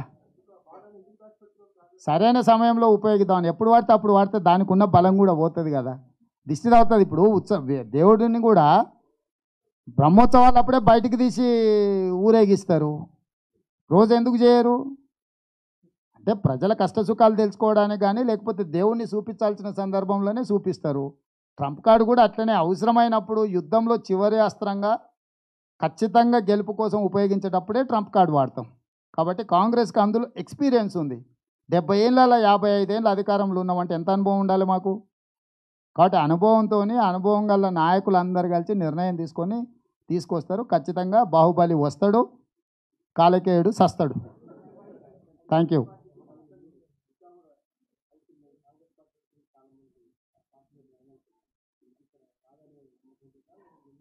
ఇప్పుడు నేనేమంటున్నా అంటే వ్యక్తిగత ప్రయోజనాలు ఎందుకు పోతున్నారు, ఎందుకు వస్తారు అని ఎవరము చెప్పలేం. నేను అనేది ఒకటే, 100 సీట్లు గెలిచేటప్పుడు వీళ్ళని ఎందుకు అడుక్కుంటున్నావు, వీళ్ళని ఎందుకు చేర్చుకుంటున్నావు అనేది ప్రశ్న ఇక్కడిగా. కాబట్టి కూడికలు తీసివేతల గురించి నాయకులు మారినంత మాత్రాన ఫలితాలు మారుతాయని అనుకుంటే కూడా లాభం లేదు. థ్యాంక్ యూ మిత్రులారా, ధన్యవాదాలు. థ్యాంక్ యూ రేవంత్ గారు. అదేవిధంగా ఈరోజు తెలంగాణ జర్నలిస్ట్ యూనియన్ పిలుపు మేరకు ఇక్కడికి విచ్చేసి మరి పలు విషయాలు మాతో పంచుకున్నటువంటి రేవంత్ గారికి, అదేవిధంగా విచ్చేసి ఈ కార్యక్రమాన్ని విజయవంతం చేసిన మీడియా మిత్రులకి, అదేవిధంగా విచ్చేసినటువంటి ప్రతి ఒక్కరికి కూడా తెలంగాణ జర్నలిస్ట్ యూనియన్ పక్షాన అనేక ధన్యవాదాలు. Thank you very much. ఇంకొక చిన్న విన్నపం ఏంటి అంటే, మీడియా మిత్రులకి అందరికీ కూడా మనం లంచ్ ఏర్పాటు చేయడం జరిగింది. దయచేసి ఒక 5 నిమిషాలు వెయిట్ చేసి లంచ్ చేసి వెళ్ళాల్సిందిగా అందరికీ విజ్ఞప్తి. ధన్యవాదాలు.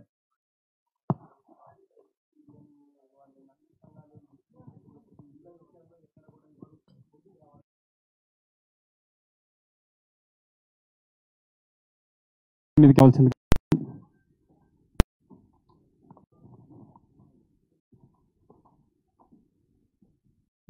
తెలంగాణ జర్నలిస్ట్ యూనియన్ ఏర్పడిన నాటి నుంచి నేటి వరకు ప్రజా సంక్షేమమే లక్ష్యంగా ప్రజలతో మమేకమవుతూ ప్రజా సమస్యలపై ఒక కొత్త గొంతుగా కూడా నినదించాలి అనేటువంటి ఒక సంకల్పంతో ప్రతి నెల ఒక నేతతో ఒక కార్యక్రమాన్ని ఏర్పాటు చేసి ప్రజా సంక్షేమాన్ని దృష్టిలో పెట్టుకొని ముందుకు సాగాలని నిర్ణయించడం జరిగింది. అదేవిధంగా ఒక్కొక్క నేతతో మీట్ ది ప్రెస్ కార్యక్రమాన్ని నిర్వహిస్తూ మరి ఈ రోజున మనం రేవంత్ రెడ్డి గారితో మీట్ ది ప్రెస్ కార్యక్రమాన్ని నిర్వహించుకోబోతున్నాం. ఇందులో ముఖ్యంగా కూడా ముందస్తు ఎన్నికలు, అదేవిధంగా నిన్న జరిగినటువంటి ప్రగతి సభ, అదేవిధంగా రాష్ట్రంలో జరుగుతున్నటువంటి పాలన తీరు, వ్యవస్థ, ఎలక్షన్లపై కాంగ్రెస్ పార్టీకి ఉన్నటువంటి అవగాహన, అదేవిధంగా వారి యొక్క వ్యూహం, ఇలాంటి అన్ని అంశాలని కూడా చర్చలోకి తీసుకొని వాటి విషయాల మీద సమగ్రంగా మాట్లాడేటువంటి అవకాశం భావిస్తూ మాట్లాడుతుందిగా కోరుతా ఉన్నాను.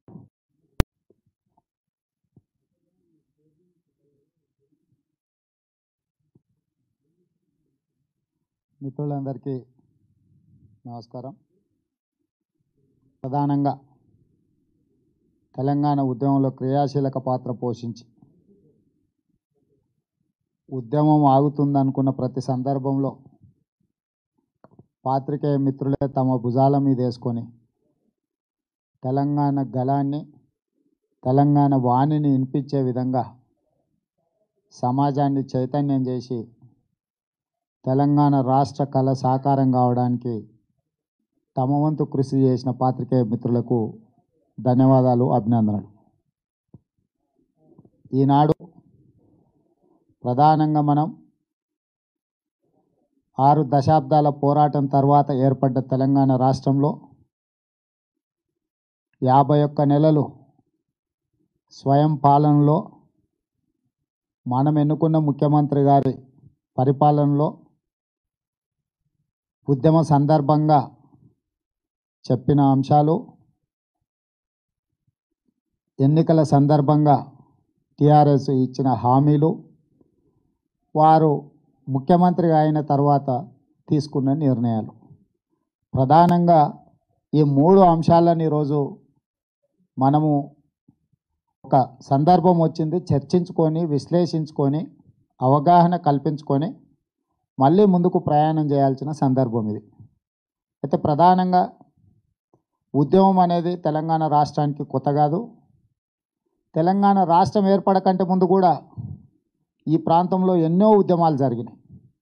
ఈ ఉద్యమాలకు అన్నిటి కూడా ఊపిరిలోదింది అత్యంత సామాన్య ప్రజానికం, ప్రధానంగా దళితులు, గిరిజనులు, బలహీన వర్గాలకు సంబంధించిన ఆదివాసీ అడవి బిడ్డల నుంచి మొదలు పెడితే హైదరాబాదులో ఉండే మైనారిటీ సోదరుల వరకు నిజాం నవాబులకు, రజాకర్లకు వ్యతిరేకంగా తెల్లదొరల పాలకులకు కప్పం కడుతూ ప్రత్యక్షంగానో పరోక్షంగానో మన మీద అజమాయిషీ చేస్తున్న సందర్భంలో ప్రజలందరూ మమేకమయ్యే విధంగా, స్ఫూర్తినిచ్చే విధంగా ఒక రామ్జీ గోండునో, కొమరం భీమ్నో, చాకలి ఐలమ్మనో, సర్దార్ సర్వాయి పాపన్న గౌడో, సురవర్ ప్రతాప్ రెడ్డో, సోయబుల్లా ఖానో, ఈ రకంగా ఎంతోమంది చరిత్రకారులను మనం గుర్తు చేసుకోవాల్సిన సందర్భం ఇది. చరిత్రలో ఎక్కడ దోపిడీ జరుగుతుందో, ఎక్కడ పరాయి పాలన జరుగుతుందో, ఎక్కడ పరాయి పాలనలో పీడితులుగా సామాన్య ప్రజలు కష్టాలను అనుభవిస్తుంటారో ఆ ప్రాంతాలను అన్నింటిని కూడా తెలంగాణ అనొచ్చు అని చెప్పి ఆనాడు తెలంగాణ కోసం నడుం బిగించి పోరాటం చేసిన వాళ్ళు విశ్లేషించడం జరిగింది. వాస్తవమే, తెలంగాణకు ఉన్న గాయాలు, జరిగిన అవమానాలు అన్నీ ఇన్ని కాదు. వాటి గురించి ప్రస్తావిస్తే ఎన్ని రోజులైనా ఎన్ని గంటలైనా సరిపోదు. కానీ తెలంగాణ సమాజం నిఠారుగా నిలబడి నిజాం నవాబుల నుంచి విముక్తి పొందిన తర్వాత మళ్ళొకసారి ఉమ్మడి రాష్ట్రంగా ఏర్పడి మన అభివృద్ధిని ఉమ్మడి రాష్ట్రంలో మనం చూసుకోవచ్చు అని చెప్పి ఆనాటి పాలకులు తీసుకున్న నిర్ణయంతో 1956 నుంచి మొదలు పెడితే 2014 వరకు రకరకాల సంఘటనలు, రకరకాల నిర్ణయాలు, రకరకాల పోరాటాలు. అయితే ఈనాడు పాలకులు సమయానుకూలంగా చరిత్రలో తమ చరిత్రనే ఉండాలి, చరిత్ర చదివితే తమ కుటుంబాన్ని గుర్తు చేసుకోవాలి, తమ కుటుంబం తప్ప తెలంగాణలో ఎవరి గురించి కూడా ప్రస్తావన కూడా ఉండకూడదు అనే విధంగా పాలకులు ఈరోజు వ్యవహరిస్తున్నారు. కొంతమంది ప్రసార సాధనాలు కావచ్చు, పత్రికలు కావచ్చు, కొంతవరకు సహకరిస్తున్నట్టుగా సమాజానికి అనిపిస్తున్నది. ప్రధానంగా చంద్రశేఖరరావు గారైనా, కల్వకుంట్ల తారక రామారావు గారైనా ఒక మాట మాట్లాడుతూ ఉంటారు. రక్తం చుక్క చిందకుండా మేము తెలంగాణ రాష్ట్రాన్ని సాధించినామని. నేను ఇక్కడున్న పాత్రికేయ మిత్రులను అడుగుతున్న, కొంతమంది ఇక్కడ కూడా ఉండొచ్చు, ఉస్మానియా యూనివర్సిటీలో మీ బళ్ళు తగలబడలేదా? మీ ఈపులు పగలలేదా? మీ రక్తం చిందలేదా? మీకే జరిగిన, మీ కళ్ళ ముందే జరిగిన సంఘటనలు మీకు తెలుసు కదా. 1969లో 369 మంది నేల కొరిగిందని చంద్రశేఖరరావు గారే మొదటి శాసనసభ సమావేశంలో తీర్మానం పెట్టిండు కదా. ఈ 369 మంది ఆనాడు తుపాకీ తూటాలకే బలైండ్రు కదా. వాళ్ళ రక్తం తెలంగాణ గడ్డ మీద, తెలంగాణ నేల మీద, తెలంగాణ నేలను తడపలేదా అని నేను అడుగుతున్నా. అంతెందుకు, 2009 కేంద్ర ప్రభుత్వం తీసుకున్న నిర్ణయం నుంచి వెనక్కిపోయిన తర్వాత మనమే అంటున్నాం కదా 1200 మంది ఆత్మ బలిదానాలు చేసుకున్నారని. అందులో మొట్టమొదటి ఆత్మ బలిదానం చేసుకున్న శ్రీకాంతాచారి, నూనూగు మీసాల యువకుడు, నిట్ట నిలువున నిలబడి పెట్రోల్ పోసుకొని తగలబెట్టుకుంటే వయసులో ఉన్న యువకుడు రక్తం మాంసాలు ముద్దయి బూడిదైన మాట వాస్తవం కాదా? ఉస్మానియా యూనివర్సిటీ నుంచి అమరవీరుల స్తూపం వరకు నిరసన ర్యాలీ పెట్టుకుంటే ఉస్మానియా యూనివర్సిటీల చుట్టూ ఇనుప కంచెలేసి తుపాకుల పహారాలతో బాష్పవాయు గోళాలు ప్రయోగిస్తుంటే ఆనాడు విద్యార్థులు ఎట్టి పరిస్థితుల్లో అమరవీరుల స్తూపాన్ని ముట్టుకుంటాము, మీరు ఎట్లా అడ్డుకుంటారో మేము చూస్తామని తెగబడి ముందుకొచ్చి ఆనాడు పోలీసుల నిర్బంధ కాండకు నిరసనగా యాదయ్య అనే బిడ్డ పెట్రోల్ పోసుకొని తగలబెట్టుకొని ఆ సరిహద్దులు దాటి చూపించిన మాట వాస్తవం కాదా? అంటే ఆ బిడ్డ ప్రాణం ప్రాణం కాదా? ఇక్కడ కాదు, తెలంగాణ గడ్డ మీద కాదు, హస్తినలో మన త్యాగాలను చూపిస్తే కేంద్రంలో ఉన్న వాళ్లకు కనువిప్పు కగులుతుందని చెప్పి ఎర్రకోట ఎదురుగా ఉరికొయ్యకు ఏలాడబడ్డ యాదిరెడ్డి తెలంగాణ బిడ్డ కాదా, ప్రాణ త్యాగం కాదా అని నేను అడుగుతున్నా.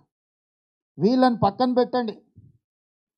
కానిస్టేబుల్ కిష్టయ్య ముదిరాస్ ఒక ప్రభుత్వ ఉద్యోగంలో ఉండి తన జీవన ప్రమాణాలు మంచిగానే ఉండి కుటుంబాన్ని మంచిగా సాక్కోవడానికి అన్ని అవకాశాలు ఉన్న కానిస్టేబుల్ కిష్టయ్య డ్యూటీలో ఉండగా తన డ్యూటీలో ఇచ్చిన 303 తుపాకీ కంటకు పెట్టుకొని కాల్చుకొని నేల కొరుగుతూ కన్న తల్లినో పుట్టిన బిడ్డలనో గుర్తు చేసుకోలే. తెలంగాణ తల్లి గురించి, తెలంగాణ రాష్ట్రం గురించి ఆలోచన చేసాడు. ఆనాడు 303 తుపాకీ తూటాకు నేల కొరిగే సందర్భంలో కానిస్టేబుల్ కిష్టయ్య రక్తం తెలంగాణ నేలను తడుపుతే రక్తం చిందలేదని తండ్రి కొడుకులు చెప్తుంటే పాత్రికేయ మిత్రులందరూ కూడా మౌనంగా అది నిజం అన్నట్టుగా, అదే నిజం ఉన్నట్టుగా భ్రమలు కల్పించే ప్రయత్నం జరుగుతుంటే ప్రశ్నించాల్సిన గొంతుకలైన మీరు మేము మౌనంగా ఉంటే ఇది న్యాయమా అని నేను అడుగుతున్నా.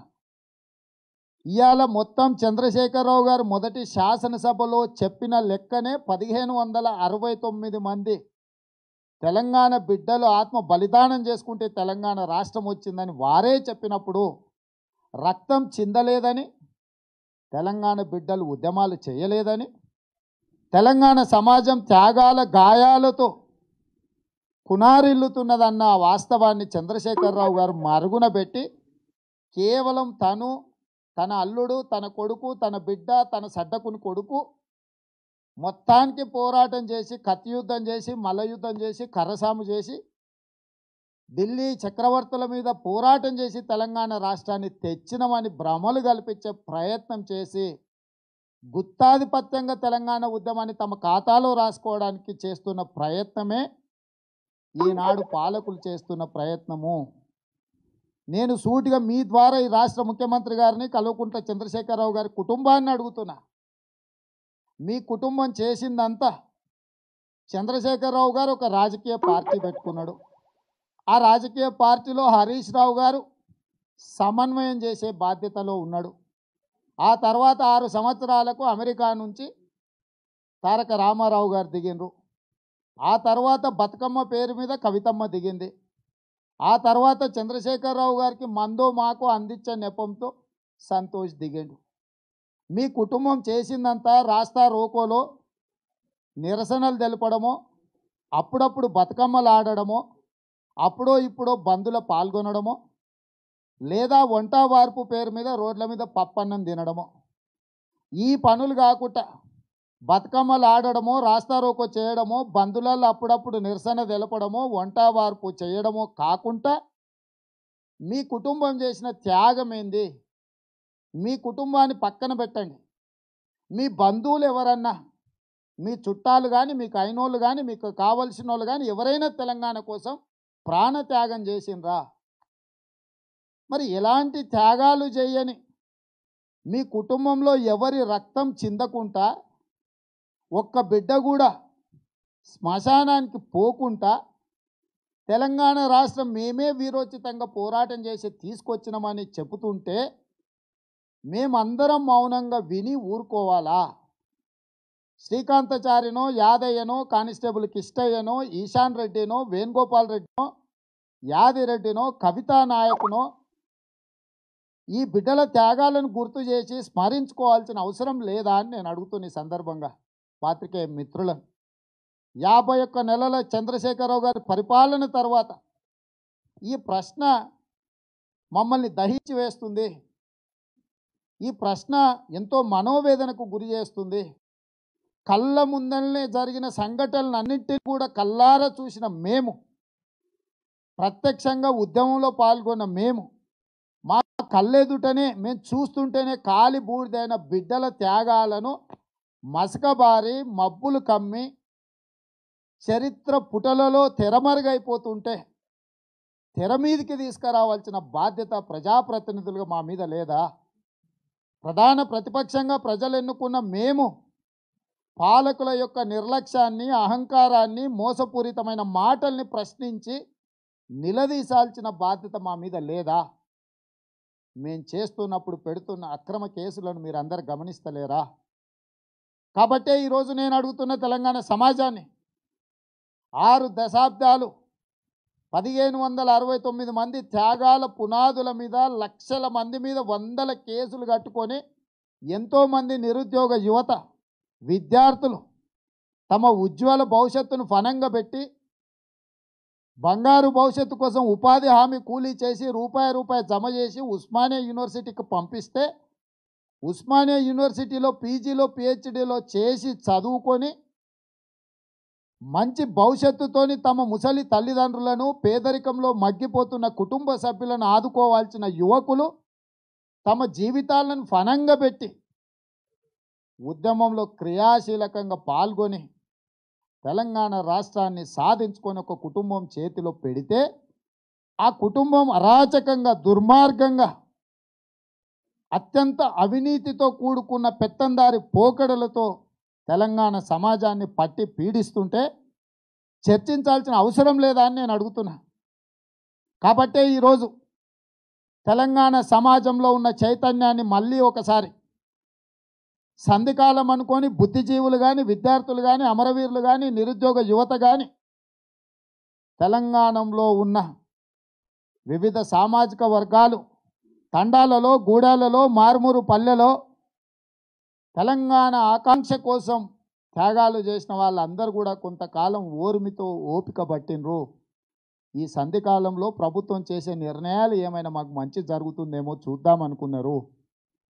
చంద్రశేఖరరావు గారు నీళ్లు, నిధులు, నియామకాలే తెలంగాణ ఆకాంక్ష అని అనుకుంటున్నాడు, చెప్తున్నాడు. నేను ఈ సందర్భంగా సూటిగా విస్పష్టంగా పాత్రికేయ మిత్రులకు చెప్పదలుచుకున్నా. తెలంగాణ సమాజం నీళ్లు, నిధులు, నియామకాల కోసం ఏ రోజు కూడా అడగలే.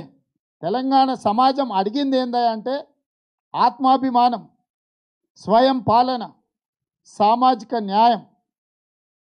ఈ నీళ్లు, నిధులు, నియామకాలు టిఆర్ఎస్ పార్టీ యొక్క ఎన్నికల ఎజెండా, టీఆర్ఎస్ పార్టీ ఎజెండానే తెలంగాణ సమాజం యొక్క ఎజెండా కింద మార్చడానికి చంద్రశేఖరరావు గారు చేస్తున్న ప్రయాణంలో చేస్తున్న ప్రయోగంలో మనల్ని అందరినీ కూడా భాగస్వాములు చేసే ప్రయత్నం చేస్తున్నాం. తెలంగాణ సమాజంలో ఎప్పుడు కూడా సమైక్య పాలనలో కూడా సంక్షేమ పథకాలు పక్కా ఇండ్లు కట్టించింది సమైక్య పాలకులు కాదా, దళితులకు భూములు ఇచ్చింది సమైక్య పాలకులు కాదా, ఉచిత కరెంట్ ఇచ్చింది సమైక్య పాలకులు కాదా, ఆరోగ్యశ్రీ తీసుకొచ్చింది సమైక్య పాలకులు కాదా, 108, 104 తీసుకొచ్చింది సమైక్య పాలకులు కాదా, ముసలి వాళ్ళకు పెన్షన్ ఇచ్చింది సమైక్య పాలకులు కాదా, ఫీజు రియంబర్స్మెంట్ ఇచ్చింది సమైక్య పాలకులు కాదా, దళితులకు అసైన్మెంట్ భూమి ఇచ్చింది సమైక్య పాలకులు కాదా, నాగార్జున సాగర్ కట్టింది సమైక్య పాలకులు కాదా, శ్రీశైలం కట్టింది సమైక్య పాలకులు కాదా, జూరాల కట్టింది సమైక్య పాలకులు కాదా, శ్రీరామ్ సాగర్ కట్టింది సమైక్య పాలకులు కాదా. అభివృద్ధి సంక్షేమ పథకాల కోసమే ప్రత్యేక రాష్ట్రం కోరుకున్నారు అన్నట్టుగా చంద్రశేఖరరావు గారు ఈరోజు తెలంగాణలో 6 లక్షల ప్రభుత్వ ఉద్యోగులు ఉన్నారంటే ఈ 6 లక్షల మంది నియామకాలు చేసింది సమైక్య పాలకులు కాదా. కుల వృత్తులకు చేతి వృత్తులకు కోటి వరాల పేరు మీద చంద్రబాబు నాయుడు గారు అవో ఇవో తాయిలాలు ఇవ్వలేదా తెలంగాణ సమాజానికి. ఈ తృణప్రాయమైన సంక్షేమ పథకాల కోసం ఇన్ని వందల మంది ఆత్మ బలిదానాలు చేసుకున్నారని చంద్రశేఖరరావు గారు చెప్తుంటే చూస్తూ ఊరుకోవాలా మేము. ఏం జరుగుతుంది తెలంగాణ సమాజంలో ఆలోచన చేసి చర్చించాల్సిన సందర్భం రాలేదా అని చెప్పి నేను పాత్రికేయ మిత్రులను అడుగుతున్నా. తెలంగాణ సమాజం అంతా నడుం బిగించింది. రామ్జీ గోండు నుంచి కొమరం భీం వరకు, చాకలి ఐలమ్మ నుంచి సోయబుల్లా ఖాన్ వరకు, నిన్న మొన్నటి శ్రీకాంతాచారి, యాదయ్య, కానిస్టేబుల్ కిష్టయ్య త్యాగాలు ఆత్మాభిమానం కోసం, స్వయం పాలన కోసం, సామాజిక న్యాయం కోసం పోరాటం చేసిండ్రు. ఇవాళ తెలంగాణలో ఎవరికైనా ఆత్మాభిమానం అనేది ఎక్కడైనా ఉందా? నీ బాంచం దొర అనే పరిస్థితులు ఇవాళ తెలంగాణ సమాజంలో రాలేదా? నిన్నటికి నిన్న చంద్రశేఖరరావు గారు మాట్లాడుతుంటే మీరు గతంలో ఇబ్రహీంపట్నంకు మహేశ్వరంకు కృష్ణా జలాలు అందిస్తామని హామీ ఇచ్చిండ్రు, దాని గురించి చెప్పండి అని మంచిరెడ్డి కిషన్ రెడ్డి చీటీ ఇస్తే ముఖం మీద ఇసిరి కొట్టిండు. ఇంతకంటే అవమానం ఎక్కడన్నా ఉంటుందా? మొన్నటికి మొన్న చంద్రశేఖరరావు గారు ప్రెస్ కాన్ఫరెన్స్ పెట్టినప్పుడు మీరు ప్రభుత్వాన్ని రద్దు చేసి ముందస్తు ఎన్నికలకు పోతారా అంటే వారు ఇచ్చిన సమాధానం ఏందయా, నేను రద్దు చేస్తే మా మంత్రులకే చెప్పండి మీకు చెప్తానా అన్నాడు. నమ్మకలేని మంత్రులను చంద్రశేఖరరావు గారి మంత్రివర్గంలో కొనసాగుతుండ్రంటే అసలు వాళ్ళ పట్ల చంద్రశేఖరరావు గారికి ఉన్న అభిప్రాయం ఎలాంటిదో మీకు ఒక అవగాహన వస్తే అసలు తెలంగాణ సమాజంలో ఎవరైనా ఆత్మాభిమానంతో బతికేవాడు చంద్రశేఖరరావు గారి దగ్గరికి పోతాడా? మీరు ఆలోచన చేయండి. సామాజిక న్యాయం అంటే చంద్రశేఖరరావు గారి ఉద్దేశంలో తన సామాజిక వర్గానికి సంపూర్ణంగా ఫ్యామిలీ ప్యాక్ భోజనం పెడితే సామాజిక న్యాయం అనుకుంటున్నాడు. వంట వార్పులు చేసిన వాళ్ళు, బతుకమ్మలు ఆడిన వాళ్ళు, రాస్తారోకలు చేసిన వాళ్ళు, సీమాంధ్రులను బెదిరించి బ్లాక్మెయిల్ చేసి వసూళ్లు చేసిన వాళ్ళను, పద్మాలయ మీదను కేసులు వేసిన వాళ్ళను ఒరిస్సా పోయి గన్నులు పెట్టి అఫ్తాలు వసూలు చేసుకొచ్చిన నాయకత్వము వాళ్ళే సామాజిక న్యాయం, వాళ్ళకే సామాజిక న్యాయం అని అనుకుంటున్నాడు. స్వయం పాలన అంటే ఏంది? వాళ్ళ కుటుంబం స్వయంగా అందరినీ పాలించడం అనుకుంటుండు చంద్రశేఖరరావు గారు. కానీ తెలంగాణ సమాజం అట్లా అనుకుంటా లేదు. తెలంగాణ సమాజము మేము ఆత్మగౌరవంతో తలెత్తుకొని తిరగాలి, ఆత్మగౌరవంతో మమ్మల్ని మీరు, మిమ్మల్ని మేము గౌరవించే విధంగా ఉండాలి. సమాజంలో ఉన్న బడుగు బలైన దళిత గిరిజన మైనారిటీ వర్గాల యొక్క ప్రాతినిధ్యాన్ని మంత్రివర్గం నుంచి పరిపాలనలో ప్రతి దగ్గర కనిపించాలి. కనిపించేటట్టుగా ప్రభుత్వం, పాలకులు నిర్ణయం తీసుకోవాలి. స్వయం పాలన అంటే మా నిర్ణయం మేం తీసుకునేటట్టుగా ఉండాలి, మా భవిష్యత్తుని నీ చేతిలో పెట్టము అని అన్నారు. నిన్న మన ఐఏఎస్ ఆఫీసర్లు, దళిత ఆఫీసర్లు, గిరిజన ఆఫీసర్లు ప్రత్యక్షంగా నిరసన తెలిపారు. మమ్మల్ని తప్ప మిగతా వాళ్ళందరినీ మీరు కావాల్సిన వాళ్ళకు అన్ని మంచి పదవులు కట్టబెడుతున్నారు, మాకు తెలివితేటలు లేవన్నట్టుగా మమ్మల్ని చిన్నచూపు చూస్తున్నారు, మమ్మల్ని ద్వితీయ శ్రేణి పౌరులుగా పరిగణిస్తున్నారు. ఇది దళితులకు, గిరిజనులకు అవమానమని ప్రభుత్వం మీద తిరుగుబాటు ఐఏఎస్ ఆఫీసర్లు చేస్తే తెలంగాణ సమాజంలో సామాజిక న్యాయం జరుగుతుందని ఎవరైనా అనుకుంటే అది భ్రమ కాదా? ఇవాళ తెలంగాణ కోసం అహర్నిశలు కృషి చేసిన చుక్కా రామయ్య గారు కావచ్చు, వరవర్రావు కావచ్చు, హరగోపాల్ గారు కావచ్చు, గద్దర్ కావచ్చు, విమలక్క కావచ్చు, గోరె టెంకన్న కావచ్చు, ఎవరైనా కానీ ఈరోజు బయటికి వెళ్ళి ఆనాడు నిర్బంధాలలో నిషేధాలలో ఉన్నప్పుడు కూడా ప్రజా సంఘాల పేరు మీద సభలు సమావేశాలు పెట్టి తెలంగాణ సమాజాన్ని చైతన్యం చేసిన మాట వాస్తవం కాదా? ఇవాళ ఏ ఒక్క బిడ్డ కూడా 90 సంవత్సరాల వయసులో ఉన్న చుక్కా రామయ్య పాలనలో తీసుకుంటున్న నిర్ణయాల వైఫల్యాలను వెలిపుచ్చడానికి ప్రయత్నం చేస్తే గృహ నిర్బంధం చేయడం కాకుండా ఇంట్లో కూర్చున్న చొక్కా లేకుండా కుర్చీలో కూర్చున్న చుక్కా రామయ్యను అరెస్టు చేసిండ్రు అని అంటే వరవర్రావును ఇంట్లో నుంచి బరబరా ఈడ్చుకొని పోయే పరిస్థితులు తెలంగాణ సమాజంలో వచ్చినాయంటే హరగోపాల్ లాంటి ప్రొఫెసర్లు, మేధావులు, పౌర హక్కుల కోసం నిరంతరం పరితపించే హరగోపాల్ లాంటి వాళ్ళు ఇది పరిపాలన కాదు, ఇది రాచరిక వ్యవస్థతో కూడుకున్న నియంతల పాలన అని చెబుతుంటే, గలం విప్పుతుంటే తెలంగాణ వచ్చి చంద్రశేఖరరావు గారి చేతిలో ఏ రకంగా బందీ అయిందో చర్చించుకోవాల్సిన సందర్భం రాలేదా అని నేను అడుగుతున్నా. శాసనసభ నుంచి నిరసన తెలిపిన శాసనసభ్యుల యొక్క సభ్యత్వాన్ని శాశ్వతంగా రద్దు చేసి పార్టీ ఫిరాయించిన వాళ్ళకు మంత్రి పదవులు ఇచ్చి శాసనసభలోనే ఇతర సభ్యుల చేత ప్రతిపక్ష సభ్యుల మీద మూకుమ్మడి భౌతిక దాడులు చేయించి తెలంగాణ సమాజాన్ని భయభ్రాంతులకు గురి చేసి లొంగ తీసుకోవాలని చేస్తున్న చంద్రశేఖరరావు గారి ప్రయత్నాన్ని తెలంగాణ సమాజం గమనించాల్సిన అవసరం ఉందా లేదా? పాత్రికేయ మిత్రులుగా మీరు ఆలోచన చేయండి అని నేను అడుగుతున్నా. ఇవాళ తెలంగాణ ఉద్యమ నేపథ్యం, ఉద్యమం సందర్భంగా చంద్రశేఖరరావు గారు ఏం చెప్పిండ్రు, వారు అధికారంలోకి వచ్చిన తర్వాత తీసుకున్న నిర్ణయాలు ఏంటివో సమీక్షించుకొని పునఃసమీక్షించుకొని తిరిగి కొత్త కార్యాచరణతో ప్రణాళికబద్ధంగా తెలంగాణ సమాజం కదలవలసాల్సిన సందర్భం వచ్చింది. కాబట్టే ఈరోజు మిత్రుల దగ్గర మా ఆవేదనను, మా ఆలోచనను, భవిష్యత్ కార్యాచరణను పంచుకోవడానికి మీతో కూర్చున్నాము. ఇవాళ టీఆర్ఎస్ యొక్క మేనిఫెస్టోను ఒక్కసారి మిత్రులందరూ గమనించాలి. చంద్రశేఖరరావు గారు పదే పదే చెప్తుంటాడు, ఎప్పుడు నా టేబుల్ మీదనే ఉంటుంది ఇదే భగవద్గీత, ఇదే ఖురాన్, ఇదే బైబుల్ అని. ఈ ఖురాన్, ఈ భగవద్గీత, ఈ బైబుల్ వెనకాల ఇక లోపట అంతా ఎందుకు కానీ ఇక్కడ సవివరంగా ఒక్క పేజీలో ఉన్నది, మిత్రులందరూ చూడాలి. ఇందులో తెలంగాణ వచ్చిన వెంటనే తెలంగాణ మేధావులతో ఒక సలహాదారుల కమిటీ వేస్తాను మొట్టమొదటి పేజీలో వారు ఇచ్చిన హామీ. ఇందులో జర్నలిస్టులు కానీ మిగతా పాత్రికేయ మిత్రులు కానీ వీళ్ళందరూ ఉంటారు. తెలంగాణకి ఏది మంచో ఏది చెడో మేము తప్పకుండా తీసుకుంటామని చెప్పిన మొదటి హామీలో మొదటిది. వచ్చిన ఎంబడే ఎంతమంది జర్నలిస్టుల ఉద్యోగాలు ఊడినాయో మీరు ఆలోచన చేయండి. ప్రశ్నిస్తున్న జర్నలిస్టును పత్రికనే కొనుక్కొని గెంటేపించిన చరిత్ర చంద్రశేఖరరావుది. సో ఇవాళ ఇలాంటి పరిస్థితులు పాత్రికేయ మిత్రుల మీదనే నిర్బంధకాండ కొనసాగుతున్న సందర్భంలో డబుల్ బెడ్రూమ్ ఇండ్లు గురించి కానీ, దళితుల 3 ఎకరాల భూమి గురించి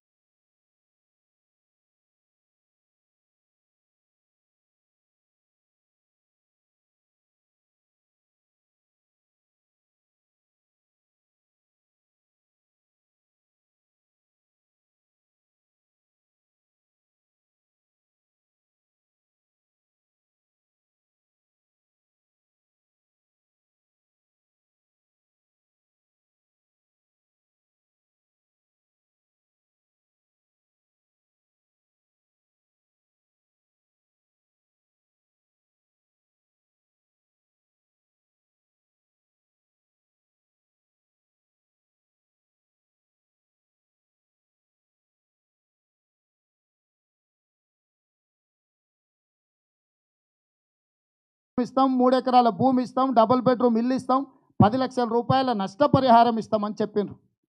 50 నెలలు పూర్తయినా 550 మందిని గుర్తించరు, 400 మందికే నష్టపరిహారం ఇచ్చిండ్రు. అంటే త్యాగాలు చేసిన అమరవీరుల కుటుంబాలను గుర్తించడానికి కూడా 51 నెలలు సరిపోలేదు. ఆ మధ్య సమగ్ర కుటుంబ సర్వే చేసినప్పుడు 4 పేజీలలో చాలా కాలమ్స్ పెట్టిండ్రు. చివరికి అందులో ఏముందా అంటే మీ ఇంట్లో పందులు ఉన్నాయా, మీ ఇంట్లో కోళ్ళు ఉన్నాయా, మీ కుక్కలు ఉన్నాయా అని కూడా కాలం ఉంది. పాత్రికేయ మిత్రులు మళ్ళీ పోయి చూడాలి. పందుల గురించి, కుక్కల గురించి, కోళ్ళ గురించి అడిగినావు కదా, కోడో పందో ఇవాళ ఉంటుందా, రేపు కోసుకొని తింటే పోతుందా? దానికోసం కూడా కాలమ్స్ పెట్టి నువ్వు వివరాలు సేకరించినప్పుడు నువ్వు ఎందుకు ఒక్క కాలం 4 పేజీలలో ఒక్క కాలం మీ ఇంట్లో మీ బిడ్డ ఎవరైనా తెలంగాణ కోసం ఆత్మ బలిదానం చేసుకున్నాడా? చేసుకుంటే మీ కుటుంబ స్థితిగతులేంది, మీ ముసలి తల్లిదండ్రులు ఎలా బ్రతుకుతున్నారు, మీరు కడుపు కోతకు గురైన మీరు బుక్కెడు అన్నం నోట్లో పెట్టుకోవడానికి మీకు ఏం కావాలని ఒక 2 కాలమ్స్లో వాళ్ళ వివరాలు సేకరించుంటే ఒక్కటే రోజులో 12 గంటలలో మొత్తం 1569 మంది అమరవీరుల వివరాలు సేకరించగలిగిన రాష్ట్ర ప్రభుత్వం 51 నెలలైనా 550 మందిని గుర్తించి అందులో 400 మందికి మాత్రమే నష్టపరిహారం ఇచ్చి చేతులు దులుపుకున్నదంటే వచ్చిన తెలంగాణ రాష్ట్రంలో చంద్రశేఖరరావు గారు ముఖ్యమంత్రి అయిన తర్వాత అమరవీరులకు జరిగిన అవమానాన్ని, ఆ కుటుంబాలను ఎక్కిరిస్తున్న తీరును మీరు అర్థం చేసుకోండి అని నేను అంటున్నా. చంద్రశేఖరరావు గారు ఇంకొక మాట చెప్తాడు, భూమిని ఆకాశం మీదకి తీసుకుపోగలను, ఆకాశాన్ని భూమి మీదకి దించగలను, ఏదైనా అద్భుతాలను సృష్టించగలను, లేదిని ఉన్నట్టుగా చేయగలను, ఉన్నదాన్ని లేనట్టుగా చేయగలను. పట్టాభిరామ వృత్తి నుంచి మాయల ఫకీర్ వరకు అన్ని పనులు నేనే చేస్తా అని చెప్తున్న చంద్రశేఖరరావు గారు 9 నెలలల్లో 10 ఎకరాలలో శత్రు దుర్భేద్యమైన గడిని నిర్మించుకొని 150 గదులల్లో 1000 కోట్ల రూపాయలతో నివసించడానికి, విలాసవంతమైన జీవితం గడపడానికి బాత్రూమ్ కూడా బుల్లెట్ ప్రూఫ్ అద్దాలతో నువ్వు నిర్మించుకున్నప్పుడు 51 నెలలలో నక్లెస్ రోడ్డు మీద, ట్యాంక్ బండ్ మీద అమరవీరుల స్తూపం ప్రపంచమంతా అబ్బురపడే విధంగా అద్భుతంగా తలెత్తుకొని దాని దిక్కు ధీటుగా చూసే విధంగా న్యూయార్క్లో ఉండే స్టాచ్యూ ఆఫ్ లిబర్టీ కానీ ఇంకోటి కానీ ఏది కూడా పోటీ పడద్దు, అమరవీరుల స్తూపాన్ని నిర్మిస్తా అని చెప్పిన చంద్రశేఖరరావు గారు 51 నెలలలో అమరవీరుల స్తూపం కోసం తట్ట మట్టి కూడా తీయలేదు.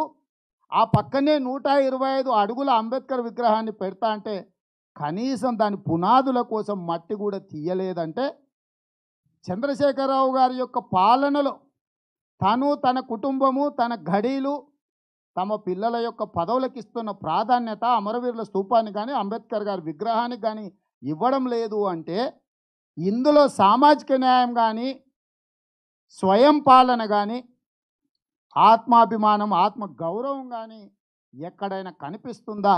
వీటన్నిటిని బేరీజు వేసుకొని పాత్రికేయ మిత్రులు ఆలోచన చేసి మీకున్న అనుమానాలు అన్నిటినీ నివృత్తి చేయడానికి ఎలాంటి ప్రశ్నలైనా బేసజాలు లేకుండా మీరు అడగండి. తెలంగాణ సమాజం కోసం మీరు అడుగుతున్నారు, మేము దాన్ని వేరే రకంగా భావించము.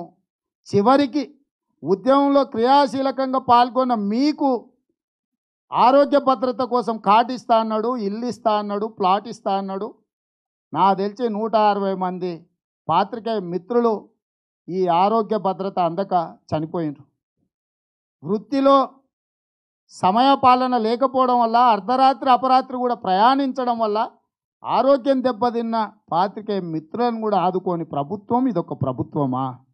ఈ చంద్రశేఖరరావు గారి పాలన ఒక పాలననా? ఈ పాలన కోసం మళ్ళొకసారి దీవించాలా? ఇలాంటి పాలనను తెలంగాణ సమాజం కోరుకుంటున్నదా? ఇలాంటి పాలన ఉంటే తెలంగాణ సమాజం మనుగడ సాధించగలదా?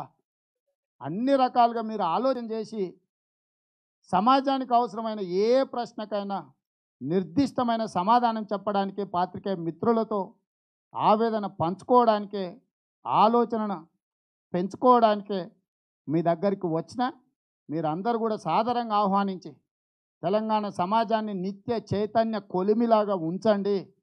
ఈ తెలంగాణ సమాజంలో ఒక కవి చెప్పిండు, పెన్నులే కదా అని మన్ను కప్పితే గన్నులై మొలకెత్తుతాయని.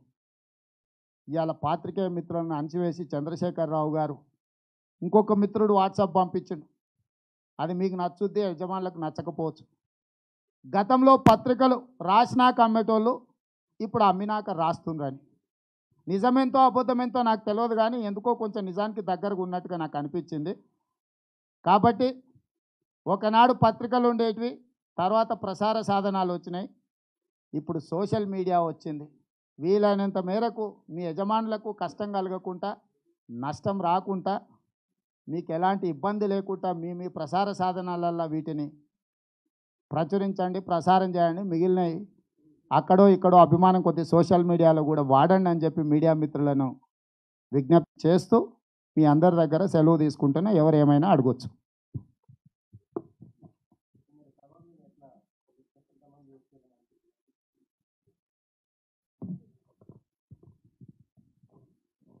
నిన్నటి సభ చంద్రశేఖరరావు గారు తెలంగాణ సమాజం మీద దండయాత్ర చేయడానికి తమ వాళ్ళని మోహరించే విధంగా సమాయత్తం చేసుకోవడానికి ఏర్పాటు చేసుకున్నారు. వారు చెప్పిన లెక్కల ప్రకారం 25 లక్షలు, పాత్రికేయ మిత్రులు చెప్పిన ప్రకారం 4-4.5 లక్షలు, నా అంచనా నాకున్న నిర్దిష్టమైన సమాచారం 3-3.5 లక్షలు. అంటే ఏ లక్ష్యంతోనైతే ఇన్ని లక్షల మందిని తెస్తాము అని చెప్పి తండ్రి కొడుకులు పదే పదే చెప్పి చేసిన ప్రయత్నాన్ని ప్రజలు తిప్పికొట్టినరు. ఖాళీ ట్రాక్టర్లతో, ఫుల్లు మందు బాటిళ్లతో, బీరు బిర్యానీలతో, ఆట పాటలతో, కొంతమంది కూలి వాళ్ళు, కిరాయి వాళ్ళు వచ్చిండ్రు తప్ప తెలంగాణ సమాజము, తెలంగాణ అభివృద్ధి కోరుకున్న వాళ్ళు ఎవరు కూడా అక్కడ కనిపించలే. అక్కడ జరిగిన సభ మొత్తాన్ని చూస్తే చంద్రశేఖరరావు గారి మాటల్లో వాడి వేడి లోపించింది, ఆత్మస్థైర్యం తగ్గింది, ఆత్మరక్షణలో చంద్రశేఖరరావు గారు పడ్డట్టుగా కనిపించింది. మంత్రుల కళ్ళలో కళ్ళ తప్పిపోయి సావు కళ్ళ ఉట్టిపడుతుంది. కింద వచ్చిన వాళ్ళలో ఉత్సాహం కొరవడింది. గత చంద్రశేఖరరావు గారి సభలు మీరు చూడండి, ఎంత ప్రోత్సాహంగా, ఎంత ఉత్సాహంగా కింది నుంచి చంద్రశేఖరరావు గారు ఏది పిలిపించినా స్పందించే వాళ్ళు. నిన్న చంద్రశేఖరరావు గారు 5 సార్లు జై తెలంగాణ అన్నారు. మరి ఆడికి వచ్చిన వాళ్ళందరూ తెలంగాణ బిడ్డలే కదా. ఎందుకు చంద్రశేఖరరావు గారు తోడుగా గలం విప్పలేదు అని అంటే, తెలంగాణతో చంద్రశేఖరరావు గారికి సంబంధం లేదు, ఈయన ఉండడం వల్ల ప్రమాదమే అని ఆయన దోలుకొచ్చిన మనుషులు కూడా విచక్షణతోనే ఆలోచన చేసిందంటేనే నిన్నటి సభను విశ్లేషించుకోవచ్చు. నిన్న వారు రాబోయే ఎన్నికల కోసం టీఆర్ఎస్ ప్రభుత్వ ఖర్చులతో, అధికార దుర్వినియోగంతో టీఆర్ఎస్ పార్టీ యొక్క సభ పెట్టుకున్నాడు తప్ప ఇది ప్రజా ప్రయోజనం కోసమో లేకపోతే పరిపాలనలో ఆయన తీసుకున్న అంశాలను ప్రస్తావించడానికో పెట్టిండని నేను అనుకోవడం లేదు.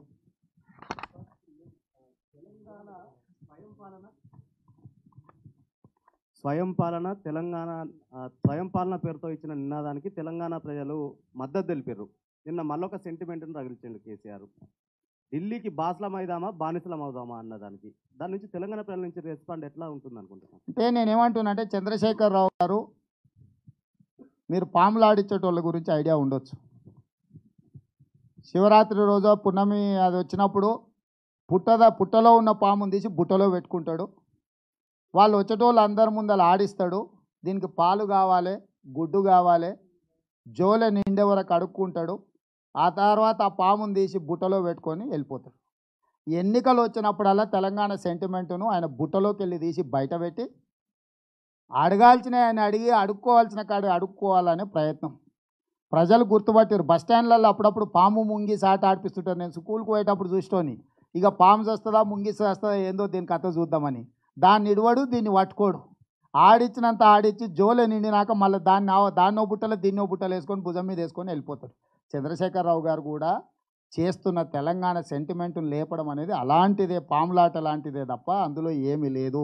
నిజంగానే చంద్రశేఖరరావు గారికి ఆత్మగౌరవం ఉన్నా, ఆత్మాభిమానం ఉన్నా, తెలంగాణ ప్రజల యొక్క ఆలోచనను చంద్రశేఖరరావు గారు గౌరవించేది ఉంటే ఒక్క అంశాన్ని ప్రస్తావించదలుచుకున్నా. వ్యక్తిగతంగా ఇది నాకు కొంచెం ఇబ్బందికరమైంది ఈ సందర్భంగా ప్రస్తావించడము. కీర్తిశేషులు హరన్న, నందమూరి హరికృష్ణ నాకు బాగా కావలసిన వాడు, నా మిత్రుడి యొక్క తండ్రి, నాకు అత్యంత సన్నిహిత కుటుంబం. వారు చనిపోతే ఎంబడే అక్కడికి వెళ్ళి వారికి అధికారిక లాంఛనాలు, వారు మాజీ పార్లమెంట్ సభ్యులు, మాజీ మంత్రి అవన్నీ ఇవ్వచ్చు.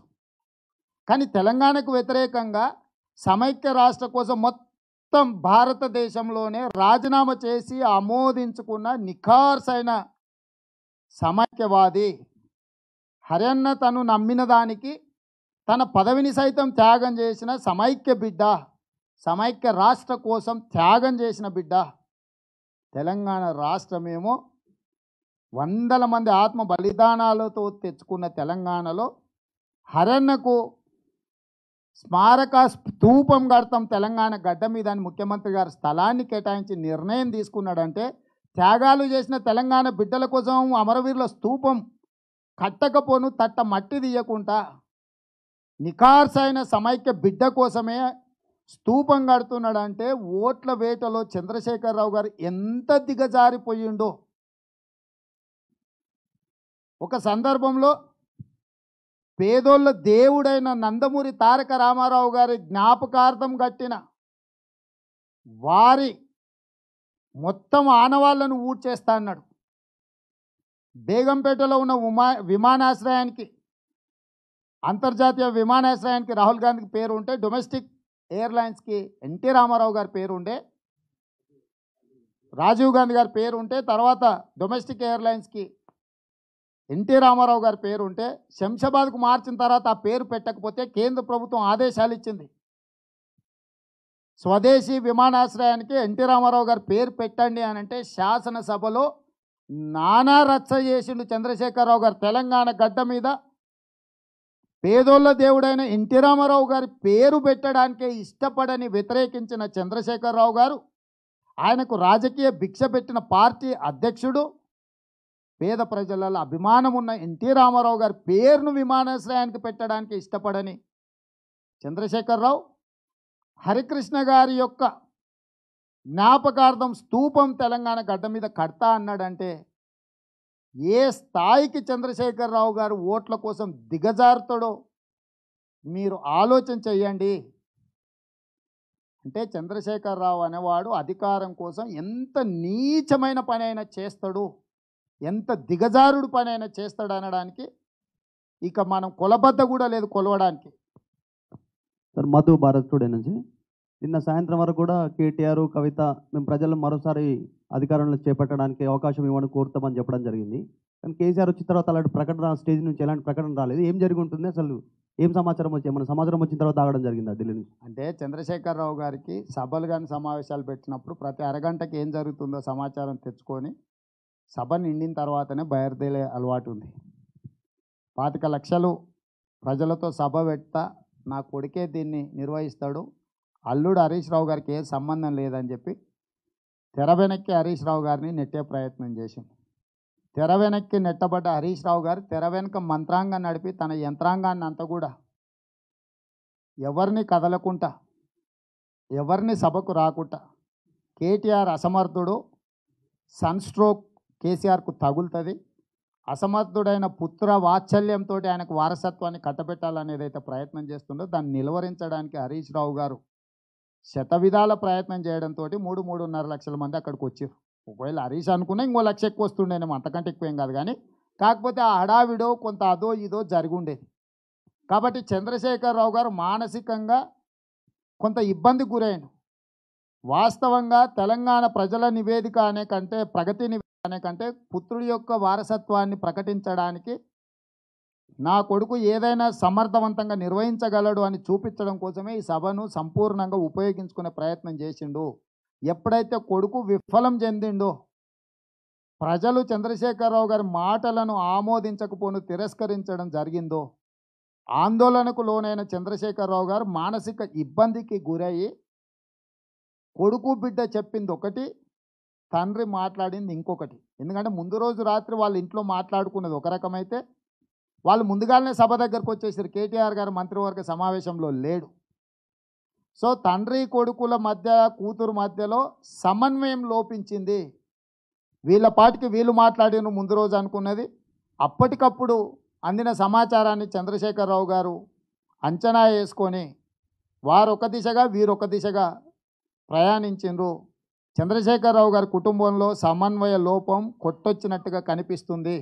అది హరీష్, కేటీఆర్ మధ్యలో వైరం ఉండొచ్చు, లేదా తండ్రి కొడుకుల మధ్యలో ఉన్న దూరం ఉండొచ్చు. ఇవన్నీ కూడా నిన్నటి సభ వైఫల్యాన్ని మనం స్పష్టంగా కళ్ళ కట్టినట్టుగా కనిపించింది.